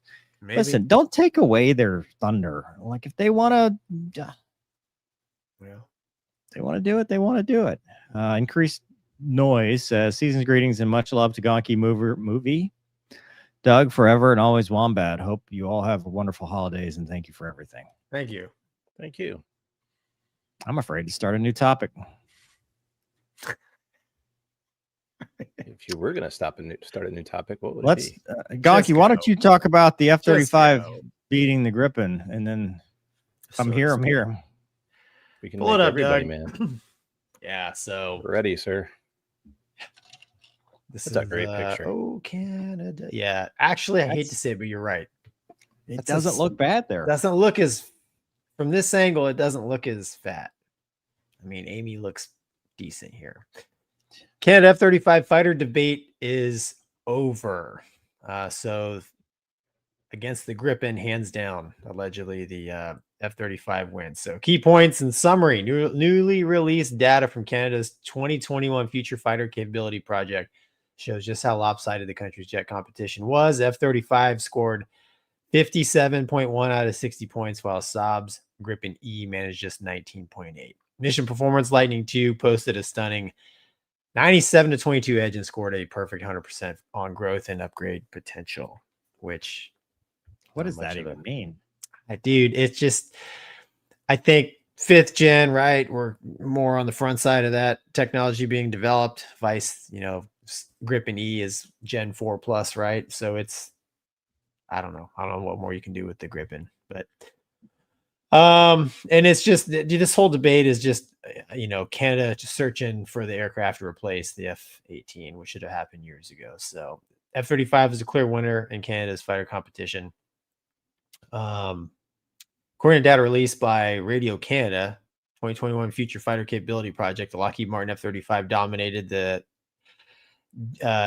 JAS 39 Gripen by a wide margin in all capability and categories. Keep scrolling, Doug. Just talks about how, yeah, keep scrolling. Picture of an F-35. The most compelling was the mission performance metric. F-35 scored 97 to 22% advantage over the Gripen.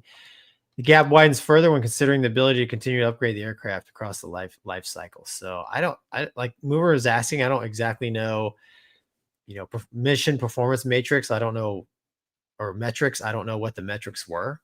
I know each country generally when they're looking for their next fighter they're looking at probably range, payload, loiter time, speed, time to climb, stuff like that for intercept roll. So I don't know. That was probably all in there. So what does Canada do now? Well, hopefully they just make a decision and go with it, because I know their Hornets are hurting. So like it says here, they initially opted for the F-35 in 2010. And Mover, if you remember, right, those funny videos came out from Boeing about the two kids holding their toy. I remember Super that. Hornet. Those were good. Toy Super Hornet and toy F-35, and it's like, but it's invisible, but I see it. It's right there, right? So they've gone back and forth, though, right? As politics has happened in Canada, they've gone back and forth on what they should buy. So they even said, hey, we're going to buy 18 Super Hornets as interim fighters, as the CF-18s are past their lifespan. But it says in early 17, the government announced that it would not pursue Super Hornet. Canadian pilots are still flying the CF-18, which they thought would be retired by now. Yeah. And it just talks about them going back and forth. Canada's confident after what? Sorry. I thought they were mad at us. They are. I mean, but again, dude, it's just... Oh, there it is. After the war of words between Trump and Canadian government officials announced that Ottawa was looking at potential alternatives. That's right. That's a bad look. Yeah. Go ahead, scroll down, Doug. There's another picture of Fat Amy. They have a retired Canadian general speaks out, and he talks about, who's the threat. So, hey, if you put them in an F-35 against Chinese or Russian jets in the Arctic, the aircraft scores 95%. He's talking about the F-35. You put them in a Gripen, it's 33%. So he's just saying survivability, for the Ruskies coming over the poles, because, Canada, we're talking about North America, the defense of North America. So your odds of survival in F-35 is better than the Gripen. I don't think anybody's going to argue that. Like we talked about just in the previous segment, it starts off BVR, and the F-35 is pretty good in BVR. So, and then he talks about the Department of National Defense and the competition they just did here proves overwhelmingly that the F-35 is the better airplane. Keep scrolling. Let's see. Yeah, the Israelis showed the true worth of the F-35 because they're using it over there with relative success. And I don't think we've covered it yet, but even here in the States, we used F-35 to clear the way for Operation Midnight Hammer. So it was successful there as well. Scroll down, Doug. It talks about the better radar in the F-35. Keep scrolling. Operation Rising Lion. What was that? I missed it. That's what it says. It says during Operation Rising Lion, the F-35 stealth capability, which is different than Midnight Hammer. But it did pave the way for Midnight Hammer, right? Yeah. I thought I read that earlier. Anyways, keeps rolling. And that's about it. So, this article to me is a little frustrating because I have Canadian friends, fighter pilot friends, and having worked with them, I mean, they deserve. They're just like us, right? They deserve a modern fighter. And it's not that the Hornet that they're flying is a bad airplane. It's just the dude. It's too many hours, right? So, and they have upgraded it as far as it can go. And they needed, in my opinion, they needed Super Hornets 15 years ago. I think the EX Eagle would be a phenomenal jet for Canada. But I see articles like this, and it's just the government's delay in taking any action. And when that happens, that means there is no action, which is a choice, and that has repercussions. I would argue that Canada's military is struggling even more than ours, especially the Air Force. And those men and women deserve better from their leaders and government. And they should pick an airplane and stay committed to it and just go. I mean, I know we're talking about probably a 30, 40, 50-year investment in the next airplane, but dude, Yeah. as much as I love the Legacy Hornet, man, you just can't, that thing, you know, there's a time to put her out to pasture, you know, so move her. Yeah. I mean, I don't even know why this is they already made the decision. They tried to backpedal on the decision. Now they're trying to justify the decision. It's just go. Just Right. pick a lane and go. Analysis paralysis. There's I mean, there was an argument for the Gripen before this was the decision. There was an argument for the Gripen when it's like, okay, we need a replacement for the CF-18. What are we going to do? We probably don't need 5th gen because that's not really the modeling. Let's go do that. But once you went down the path, it's too late. It's like there's no decision. The F-35 was more tech than they needed 10 years ago when they made the decision, but now it's the tech that they need now because interoperability, because there are, you know, there are allies and we do work together, especially on NORAD. Parts, maintenance. I mean, you know, if you're relying on partners across the pond, I mean, we're right here. We could truck parts there. You know, if you need an F-35 parts, we can truck it to you. There's no, you have to airlift it. Don't have to, nothing. Just here you go. I think that the numbers, you know, when they, I brought that up in the thing about when you were saying the 97 or whatever to 22, they like these scores don't matter. I mean, these scores are think tanks that are coming up. It's not exercises where they went out and tested them and, you know, they got 22 kills here and 97. That's not how it works. These are think tank numbers.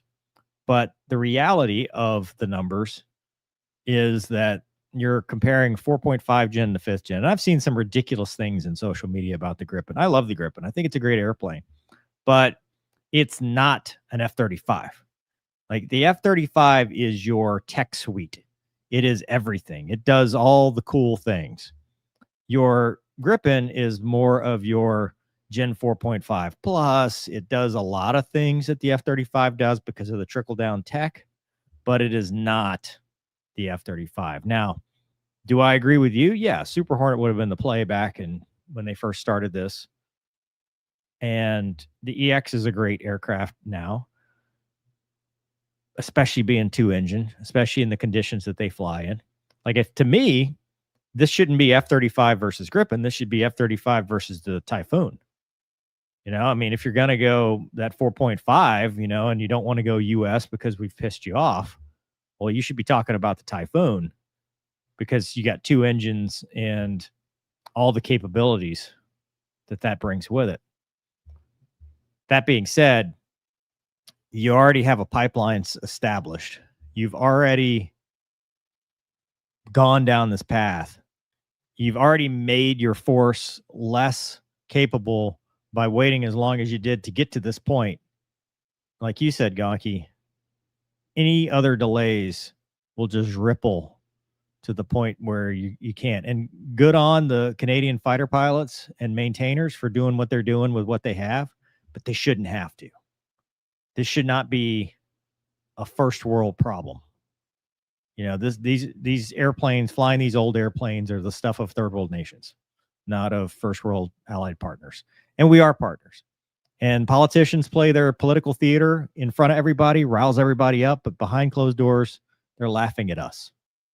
They're laughing about it because to them it's a game, but to us and to the pilots, you know, this is real life. And I hope it does not translate into increased mishaps for the Canadians because they're flying old stuff and doing their best, because that's not fair. Yeah, man.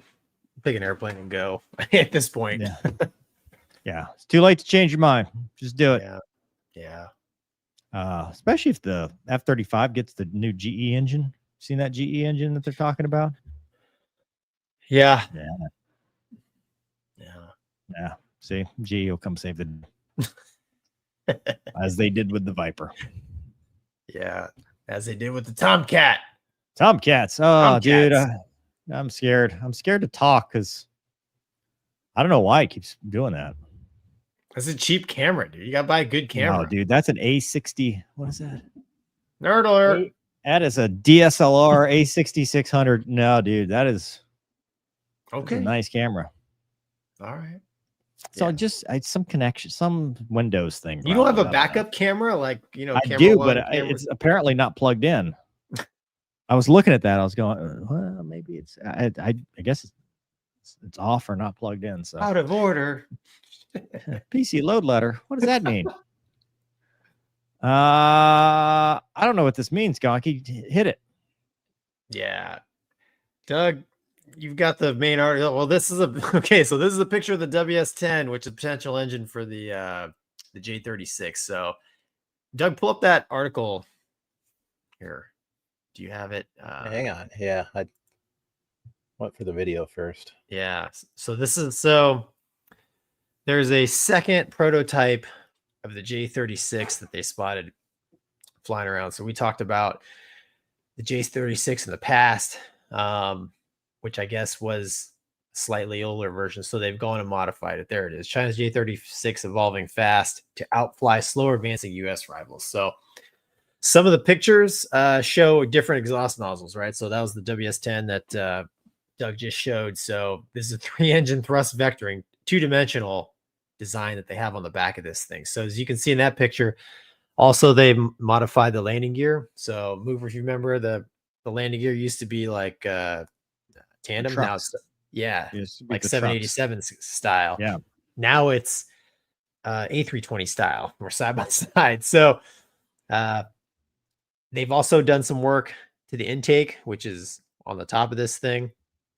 So some pretty major structural and power plant things going on here. And I imagine even underneath the skin, they've probably made some modifications, but it just goes to show kind of, how quickly China is able to advance their design. So, and that WS10 engine, the 2-dimensional thrust vectoring, they're talking about also putting it in the J35, right? The naval variant,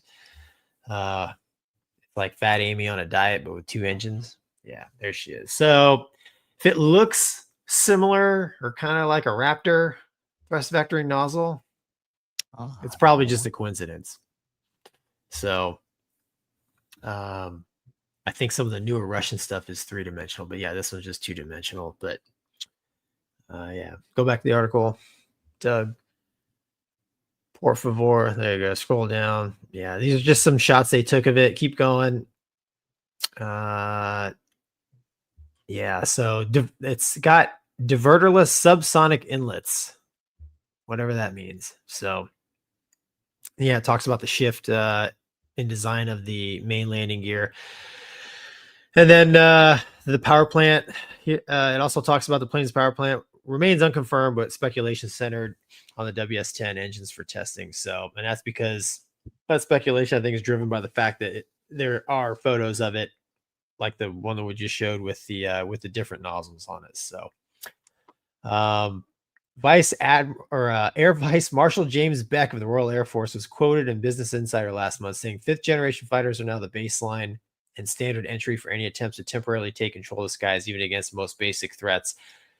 Scroll down. So he says, however, most air forces, even those with US and China, still rely on 4th-gen aircraft, while inferior to 5th-gen. 4th-gen fighters offer numerical depth, cost effectiveness, greater readiness than the former, which Mover talked about earlier in the show about, having your day 1 fighters and then your workhorse day 2 stuff. He talks about the Russia-Ukraine war shows how difficult it is to penetrate heavily defended airspace, which highlights the importance of 5th, 6th-gen type fighters to penetrate that airspace. And 6th-gen expected to incorporate AI in addition to stealth, to achieve this. So scroll down a little bit more, Doug. Keep going.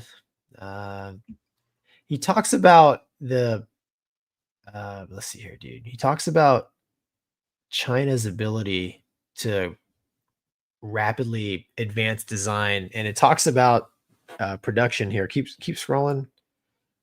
No, right there it is. Industrial capacity. So this is kind of I don't know. This is kind of what scares me. Industrial capacity may prove to be just as decisive.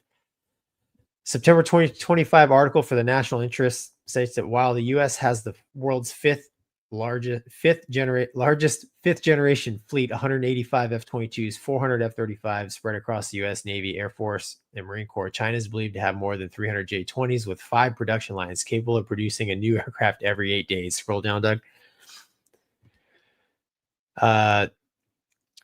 China has a handful of J-35 fighters aimed at a production rate of 50 units annually. Even if the U.S. has more fifth-gen fighters in China, he emphasizes F-35's low production rate of 140 aircraft per year, despite a 20-year lead, could allow China to surpass the F-35 fleet in 2 to 3 years. So that was a big takeaway in this article as well. In addition to the improvements that China has done to the J-36, the magnitude of those changes in a short amount of time. And then he also talks about, hey, in addition to their ability to rapidly change design, less bureaucracy to go through, their ability to produce these airplanes once online is pretty eye-watering as well. So here in the States, we may have the numerical advantage now, but in the future, China is definitely looking like it could threaten that. So, not only could they have fifth and sixth gen tech airborne, but maybe in numbers greater than we have, which is no bueno. But Mover, welcome back. Hey, thanks. Happy to be here. I agree with everything you said. I figured. No, we just talked about the changes of the J-36 and the fact that China is ramping up to outproduce our fifth and sixth gen numerical advantage, which we've talked about. Well, the WS-10 is powering versions of the J-20. That's true, yeah.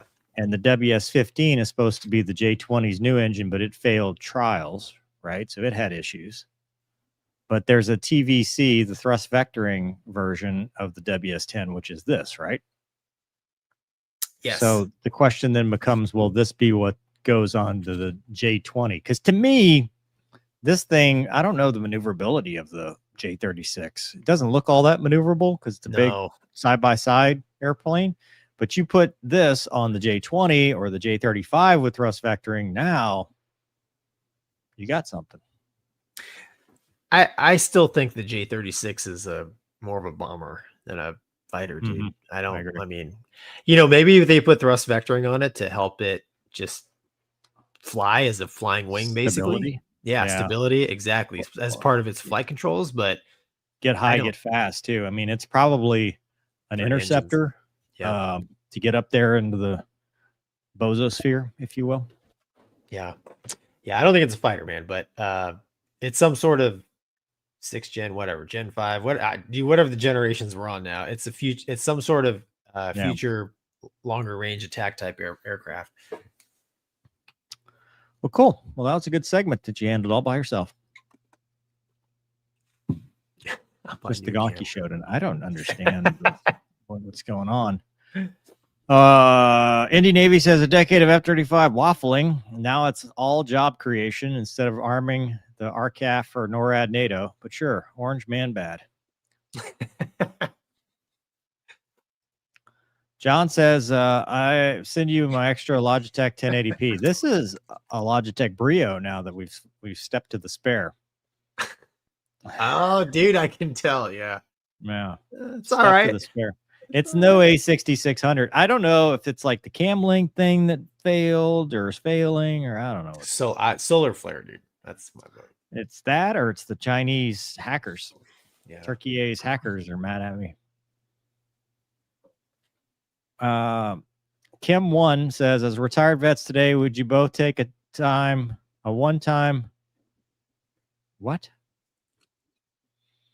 a one-time 1.5 million tax-free non-debt collectible check, or continue receiving your monthly payments for both retirement and disability? No government shutdown. Give me $1.5 million. I'd probably take the money and run. Yeah, give me $1.5 million. I don't even care what the question is. Just give me money. Yes. Thank you. Thank you for the money. Yeah, thank you. Yeah, tax-free would be nice. just anything really. If you want to give me some money, that's fine with me. He's saying instead of your retirement disability, dude. Oh, dude, what am I even getting? Sure, $1.5 million. Yeah, I would take it all day long. It's very random, but thank you. Yeah, that is. Spirit Global says F-35 will last 50 years. Gripen may only 30 years. They buy Gripen, they will have to replace them in 2050s again. Same song and dance all over again. It's getting to the point where you have to start 2 generations early to get a replacement. Yeah, at the same time, man, it's that thought process though that leads to indecision, right? Because 30 years is a long time. And what's the price tag difference, right? I mean, I don't know. Commitment issues. Everybody's got commitment issues. Exactly. No one wants to commit. Mm-hmm. But I'll still take $1.5 million, dude. That is a lot of racing, flying. Mover, it's a hypothetical. It's not real dollars. It's not how I read it. All right. Well, Delta Connection's in the news again. Delta Connection CRJ 900 slides off the runway at Des Moines during snowstorm. I believe it was Endeavor again. Mm-hmm. I say again. I don't know if that's like I've lost count of all the Delta RJ because you had the one in Toronto, you had the ones at LaGuardia that ran into each other. I think another one ran off the. Didn't we? We've talked about so much stuff. Yeah, but anyway, the one that ran off the. You're right. The one that ran off the end of the runway. Yeah. Yeah. Delta Connection. Then there was the one we did where we did the mishap report where they were unstable, called to go around, still landed, still went off the end of the runway. That was in the Carolinas somewhere, right? Anyway, thankfully though, no passengers or crew members on board were injured, but the incident is under investigation. Aircraft still on site, resulting in the airport having suspended operation. I think the weather was pretty. If you scroll down, Doug, I think it was like a blowing snow kind of day. Mm-hmm. Data shows it was 12 years old, 6th flight of the day, landed at the airport, 30 minutes delay, and landed. Aircraft landed at the airport with just over 30 minutes of delay and landed on runway 31, which is the 2 intersection runway. That's it. That's all they know. This is, But it's Doug's scrolling too fast. Way too fast. There you go. It's a 70 or 76 seater, and there was a total of how many on board, Doug? 56 people on board, including passenger or crews. And there's people getting off. So it looks cold. Is it snowing? There you go. Oh, wow. Oh, is this a drone shot? We're going cinematic on this? Oh, wow. He's having trouble with the stairs. Don't fall off. It's mud. So did it go and then turn at the end? Or did it spin around? It says arriving. That was Detroit. That wasn't even the same incident, Douglas. The caption says that's the one that was in the article. Yeah, you're Des Moines. right. Sorry, you're right. Now that one Des says Moines, Detroit. It's the same. Well, see, I'm confused now because the topic says slides off the runway at Des Moines, and then the subject or the description says arriving from Detroit. Left the end of the runway during the landing at Des Moines. So it was landing. It looks like the runway condition is not great. It looks cold. There's snow. It's wet. So maybe a little bit of ice. Happens to the best of us. That poor guy. Oh, man. Girl. Oh, dude. Yeah. Thankfully, nobody was hurt. I mean, look, are we in trouble? Did a donut. Yeah, it looks like it kind of ground looped. Yeah, which would be scary. Gotcha. Yeah, very scary. Gonky, what's going on, man? Why are we always talking about this? Well, it's wintertime, and stuff like this happens in the winter, like you said. I don't know.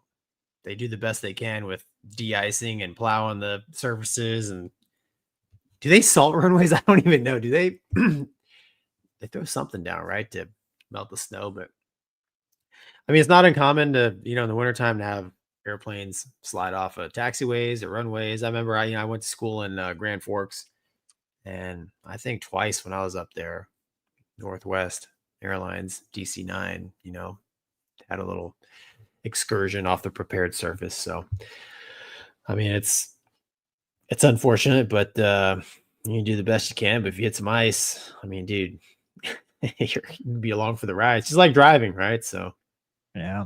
Well, there's the whole, got to be at a slow taxi speed. You got to be, landing.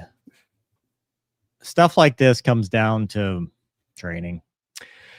Well, the other thing that in that article that really caught my attention was that it said it was the airplane's 6th flight of the day. And then my question is, that's a standard RJ day, man. Right, but is that the crew's 6th flight of the day?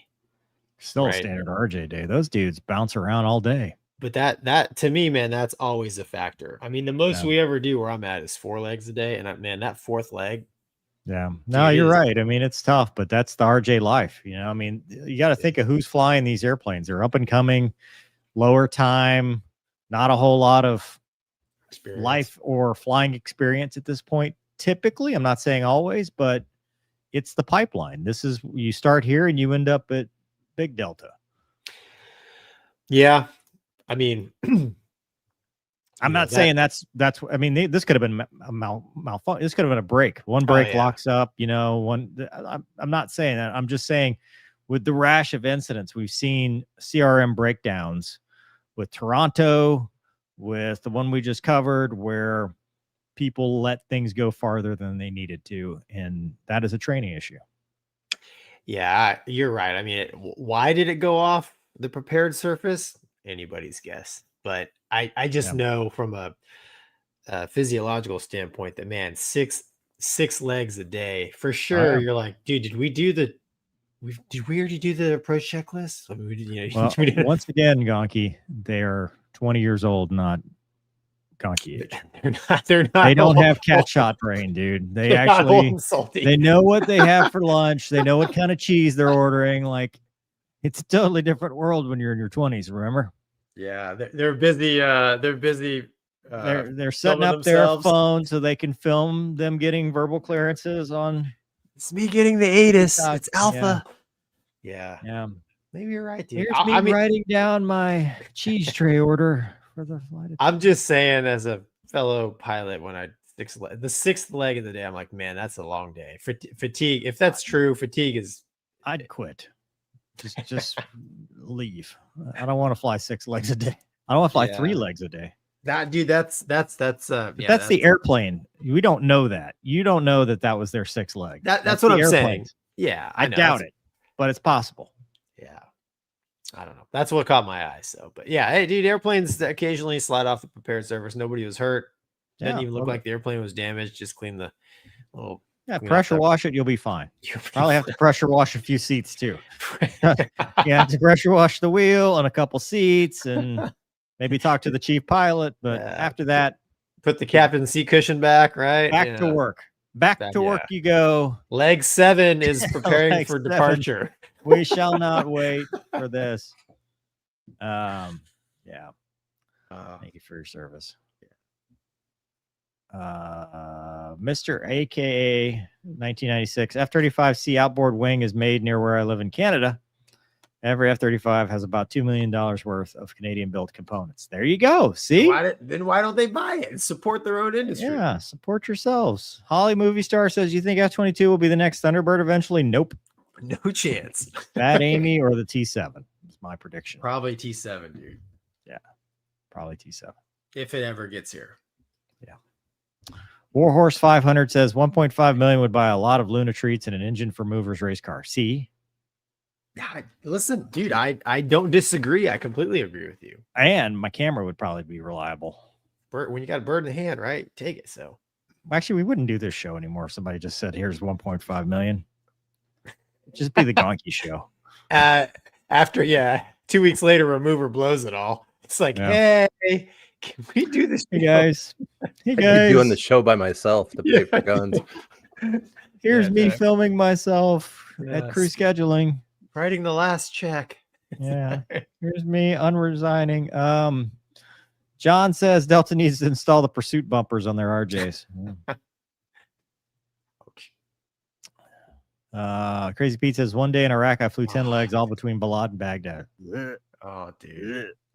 Yeah. No. Yeah. Yeah. Fatigued. I'm fatigued. They don't say that in the Air Force. Hey, I know, speaking of man. military, so it's not just the RJs going off. Harrier went off-roading too. In Puerto Rico, a U.S. Marine Corps AV-8B, which I thought they retired them, Thought so with too. Marine Medium Tilt Rotor Squadron 263 attached to the 22nd Marine Expeditionary Unit. On board the USS Iwo Jima, skidded off the runway and had to be recovered on Saturday. Here's a picture. Womp womp. And you know, because it's the Marines, they will not use any equipment. All of those Marines will have to lift. On 3. Heave. Heave. You think Yeah. I'm kidding, but that's the kind of stupid stuff the Navy and the Marines would do. And Air they're Force actually going to would have to push the tug. The tug Air doesn't Force even run. would have the biggest crane they could find and contract out somebody to come fix this. But the Marines are going to do it themselves. And I don't see one reflective vest out there, dude. No, well, In the Air Force, there'd be reflective vests, dude. Everybody. well, there's the one guy. That one guy is an Air Force dude because he's an got it Air around Force his dude. waist. Yeah. Yeah. He's the exchange. He's the exchange maintainer. Is the He's like- pilot still in it? No, the pilot's getting beverages in downtown San Juan by now. That's probably, yeah. He's out there giving away his secrets to a Venezuelan spy. Oh, dude. Look, you can tell where it chewed up the grass, right? Look at that.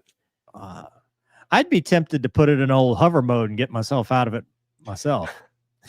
I don't know. Yeah. If it could be done by the spy in the movie True Lies, Well, it could this be done is here. this is the whole Marine wet dream, right? You want a vertical takeoff jet in less than prepared surfaces. So you're right, dude. Why didn't Got it they right just here. just put the nozzles down? Swing the nozzles, light the grass on fire, see what happens. Let the grass fly, dude.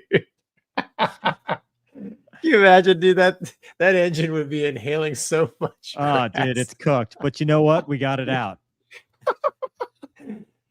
The end Vertical justifies takeoff, the baby. means. Yeah. Yeah. What good is vertical takeoff if you're not going to get yourself out of a situation? Yeah. Exactly. They're just not trying hard enough. Dude, Look, Gonky, mover, boldface right now. Stores jet, VTOL engage. I'm out. Well, my question: if he vertically landed, how did he slide off? Right? I mean, I don't. This makes no sense to me. That and VMM. Usually Harriers are VMA. You think it's a tilt rotor guy that stole one? Dude, the Marines are getting desperate if they're mixing like V-22s with Harriers and yeah, VMM 263. I mean, this thing's a museum piece at this point. Like he's the only one left. Yeah. It's a little confusing to me when I read this because, like I said, VMM doesn't make sense because they should be Ospreys, not Harriers. But I mean, as maybe they should have left out the squadron and just left it of the 22nd Marine Expeditionary Maybe Unit. they were like, "Hey, we only have 3 Harriers. What do we do with them? Oh, we'll just attach them to these dudes. They know how to hover." Yeah, dude. They go from flying to hover too. It's the same, dude. Chicken or beef. It's all the same. It's fine. They can speak each other's language. They both talk nerd. Oh, dude, I don't know. But I mean, look at all these tanks. It's like, how many things can we put on this? No wonder it went off the runway. That's why it couldn't vertical land, dude. It couldn't do anything. It couldn't even taxi. It was so heavy. Yeah. The Marines are planning for a long day out there because they've got about 8 cases of water over here. Oh, good Look catch, at that. Douglas. You're right. Hydration is the key to air power. They're just gonna fix it right there. There, you know, those dudes are peeing under the wing. They're drinking so much water, they're just peeing right under that wing. I think it pretty clearly moved between those 2 photos. Yeah, it's gone. Yep. They drank all that. Like there was one little water bottle though, right by the tug. Yep. Yeah. I don't know, man. It's gonna be FOD. It's probably the sad part. The good thing is nobody was hurt. Sad part Look at is him with the shovel. where? He's digging at he's got a shovel. Oh, yeah. They got to get it to the museum, man. Dude, is this the Marine version of Hangman? With like the entire war's loadout? Like, was he the dude? This guy was the ferry jet. He was bringing the entire Venezuelan missile loadout for all the F-35s. Like, he was the missile truck. Well, in that case, then look, he's got 14 AMRAAMs on that one station. I was gonna say, then they have no more AMRAAMs. Or nah, you can pressure wash them. just like Endeavor, you can just pressure wash them. It'll be fine. Hey, they got a brake rider in there. That's good. Or is that the pilot still sitting there? I don't. You're right, Doug. There's cases in the water over there. Like, Marines, this is gonna be a long day. Hydrate. That's what I'm telling you, dude. There, one side is like it's one supervisor. Actually, it's probably 14 supervisors and one dude actually with the shovel doing the work. And the other side, like, look, that's the pilot right there with his arms folded. That's your pilot. That's the dude who did it. Guaranteed. The arms folded, the head slunken, like sunken down, kind of. Safety officer, man.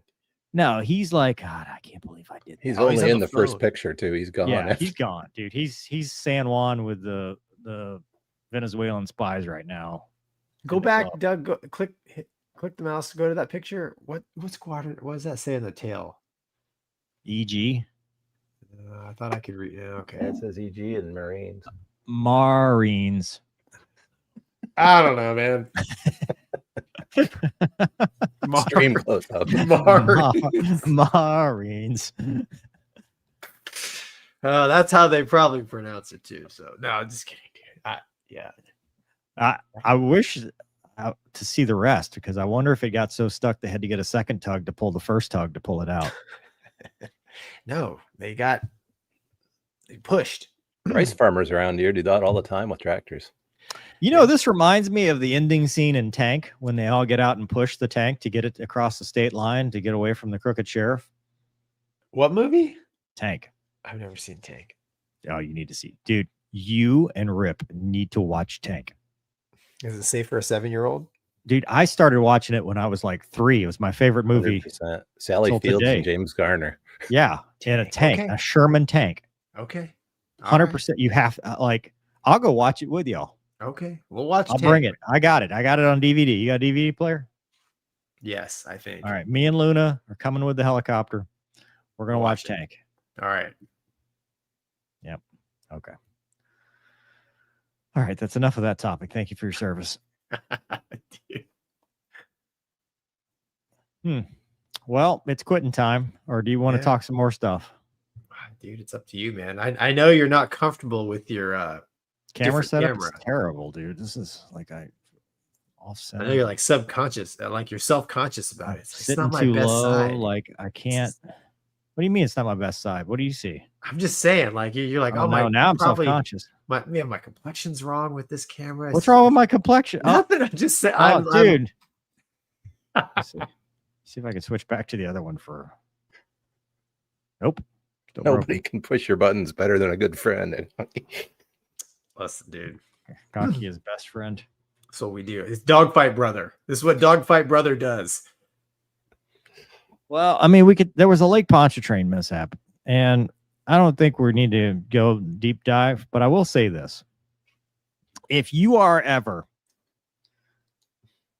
the owner of a school and your school has a mishap, optics matter, right? Before you jump on the camera, it's important to realize that when the bodies still have not been found and families are still looking for their loved ones and wondering what happened, it is not prudent, and I cannot believe the media didn't call them out on this, but that's probably because they don't know any better. But the first words out of your mouth should not be, we know it wasn't maintenance related. Like, I get it. That's what you think. You might be right. But when people have loved ones still in the water, you don't jump to protect your school and your business and save face. And you fucking show the video, dude. This pissed me off. I'm sorry. This pissed me off. So there was a mishap. There was a Cessna in while we were doing this show, actually, Lake Pontchartrain, they looked for the aircraft for a week. The Cajun Navy actually found it. I don't know if they found the bodies yet, but it took the life of two 30-year-olds, a female instructor pilot named Taylor, I believe, and a lieutenant. It was a JG or a lieutenant in the Navy. Lieutenant David Michael Jan. Yeah, who had a baby on the way. Yeah, and this sad. school owner, make it big, Doug. Make your screen go full screen on your screen, and then I'll part. All right, this is the press conference, and it just. Let's start right here. First of all, he called a press conference. Second, look how he's sitting. He just this dude needed a better advisor because this is a horrible look. Play the tape. Let's play the tape. We have no audio. At this point, the preliminary data indicates that it was not mechanical. Play that again and turn the volume up. You can't hear that. I think that's all the volume I've got. Try it again. Yeah, I can turn on the subtitles. It doesn't matter. Just play it. On the airplane are presumed dead. Recovery efforts are ongoing. Nobody knows what happened at this point. The preliminary data indicates that it was not mechanical. So Stop. we are going to wait.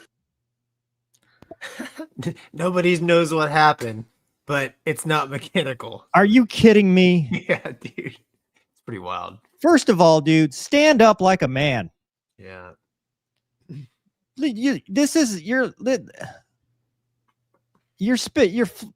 What? You're spinning around in your chair like you're talking about the Saints.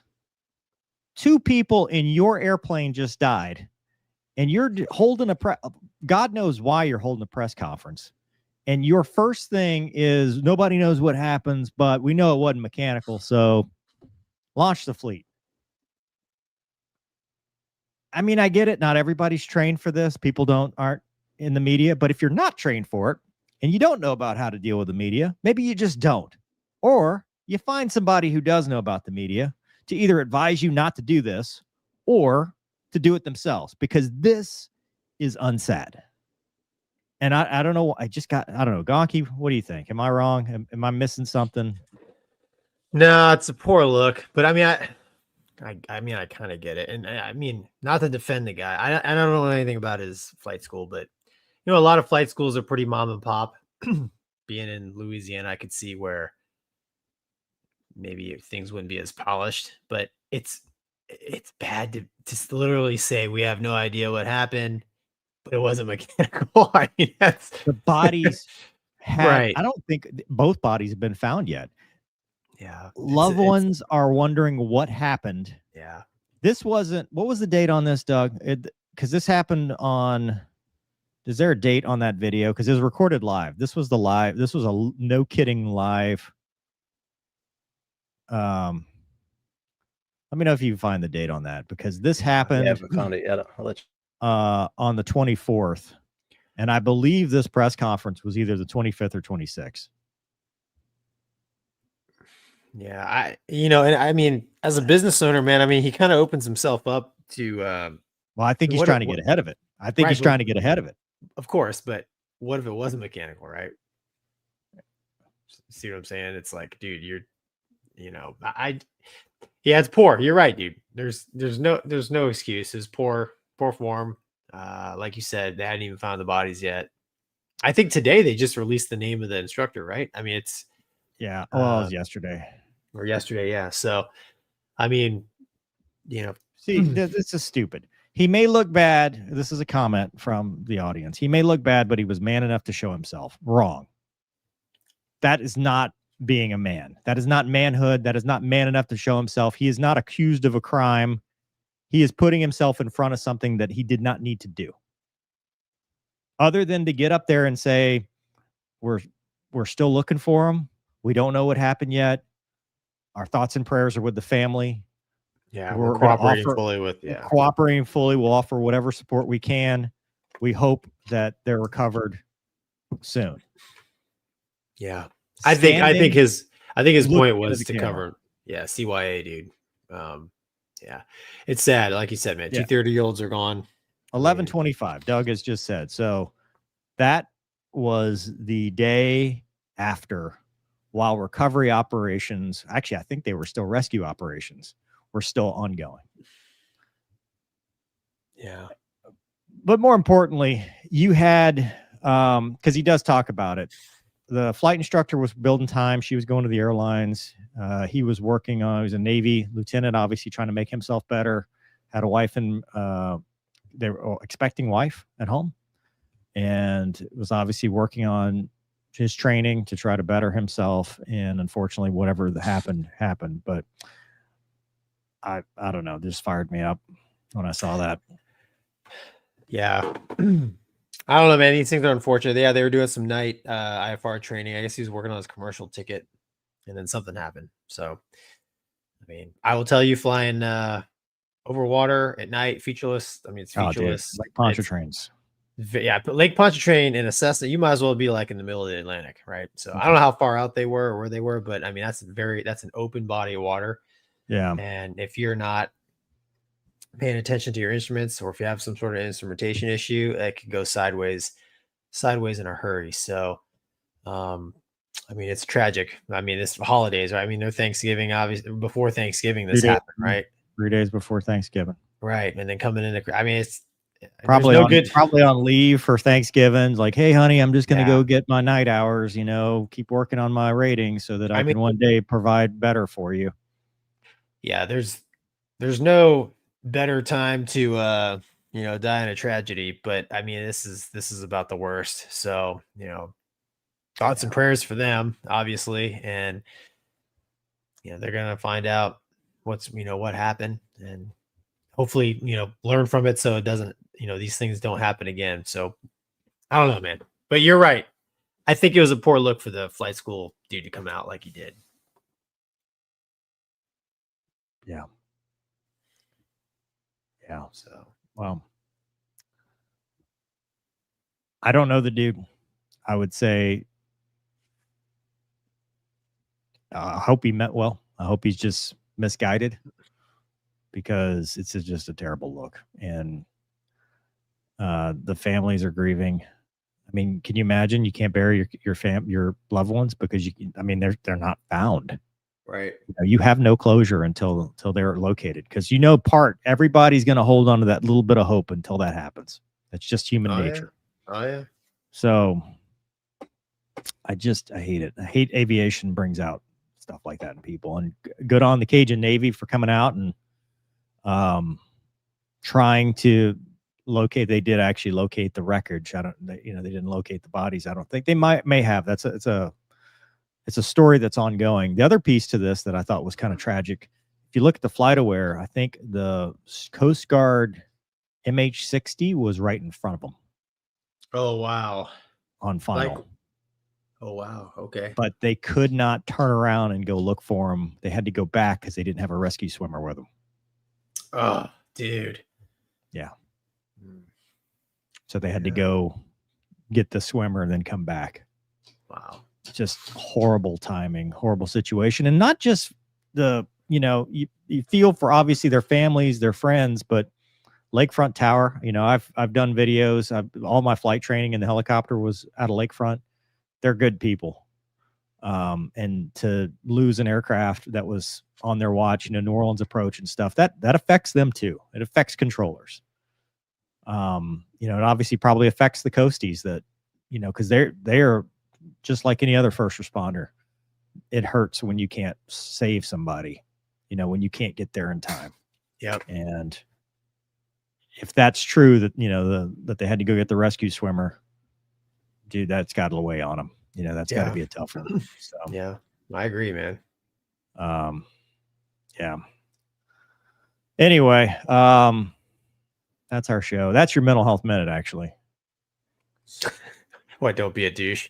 Don't be a douche. just don't do it. Thanks, Robert. Appreciate it, man. Corvette World Rob. As always, we appreciate you. Corey says RJs are trying to one up the Truman for the amount of aircraft leaving the prepared surface. Too soon. JD says this guy screams narcissist and a poster child for horrible leadership. Of course, he didn't forget the branding hat and polo. I don't, the hat and polo, I get it. You take responsibility for your flight school. I don't have a problem with that. I mean, even the sitting thing, if that's the way they set it up for you because the microphones are where they are and you just didn't know any better, that's fine too. But I just, God, just don't, man. The families are watching this stuff. Poor head work. Yeah, this is low SA. It's low SA best case. It's incredibly sleazy at the worst case. So I hope it's the best case. I really do. I hope it's just he's just doesn't know any better. Douglas says, not our Douglas, but Douglas Rose. It's VMA 223 Bulldogs, Aviate-B Harrier, assigned to Marine Medium Tilt Rotor Squadron, VMM 263, reinforced. Well, thank you for that. I don't know what the reinforced part is, but feels like it's exactly what was on the caption that we read. None of these words mean anything different than what I already read. VMA is fixed wing marine attack. Virtual marine attack. That's virtual. See, in my day, V meant virtual. Well, because I was a nerd. Well, in naval aviation, V is fixed wing, but virtual fixed wing.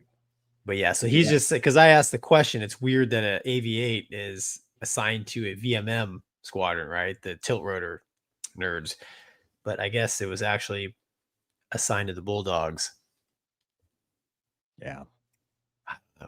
Dude, the way the Marines do business, sometimes I scratch my head, but that has been since the beginning of time. So very Marine attack. I like that better. Very Marine attack. Tom says Gonky is a nerd tonight. Oh, Tom. Noted. Yeah. All right. Well, what happened? Sorry. Well, sorry that your super chat didn't work. Say what you're going to say. Well, Doug will start, and then we're going to say goodnight. Yeah, that's our show. That is all the show. No pressure, MJ. Type fast. Yes, type fast. Faster. Type fast and in small, manageable words. Make sure the caps lock is on. Mover loves that. And then maybe put an exclamation at the end. He loves umlauts. Anything with umlauts. What's an umlaut? Literally nothing of note. Have a great week, everyone. Riveting. Perfect. All right. Well, good night, everybody. Sorry I disappeared. I'm going to actually disappear for real now. Goodbye. Wait. Folks. Do we have more? No. I good think night. that's it.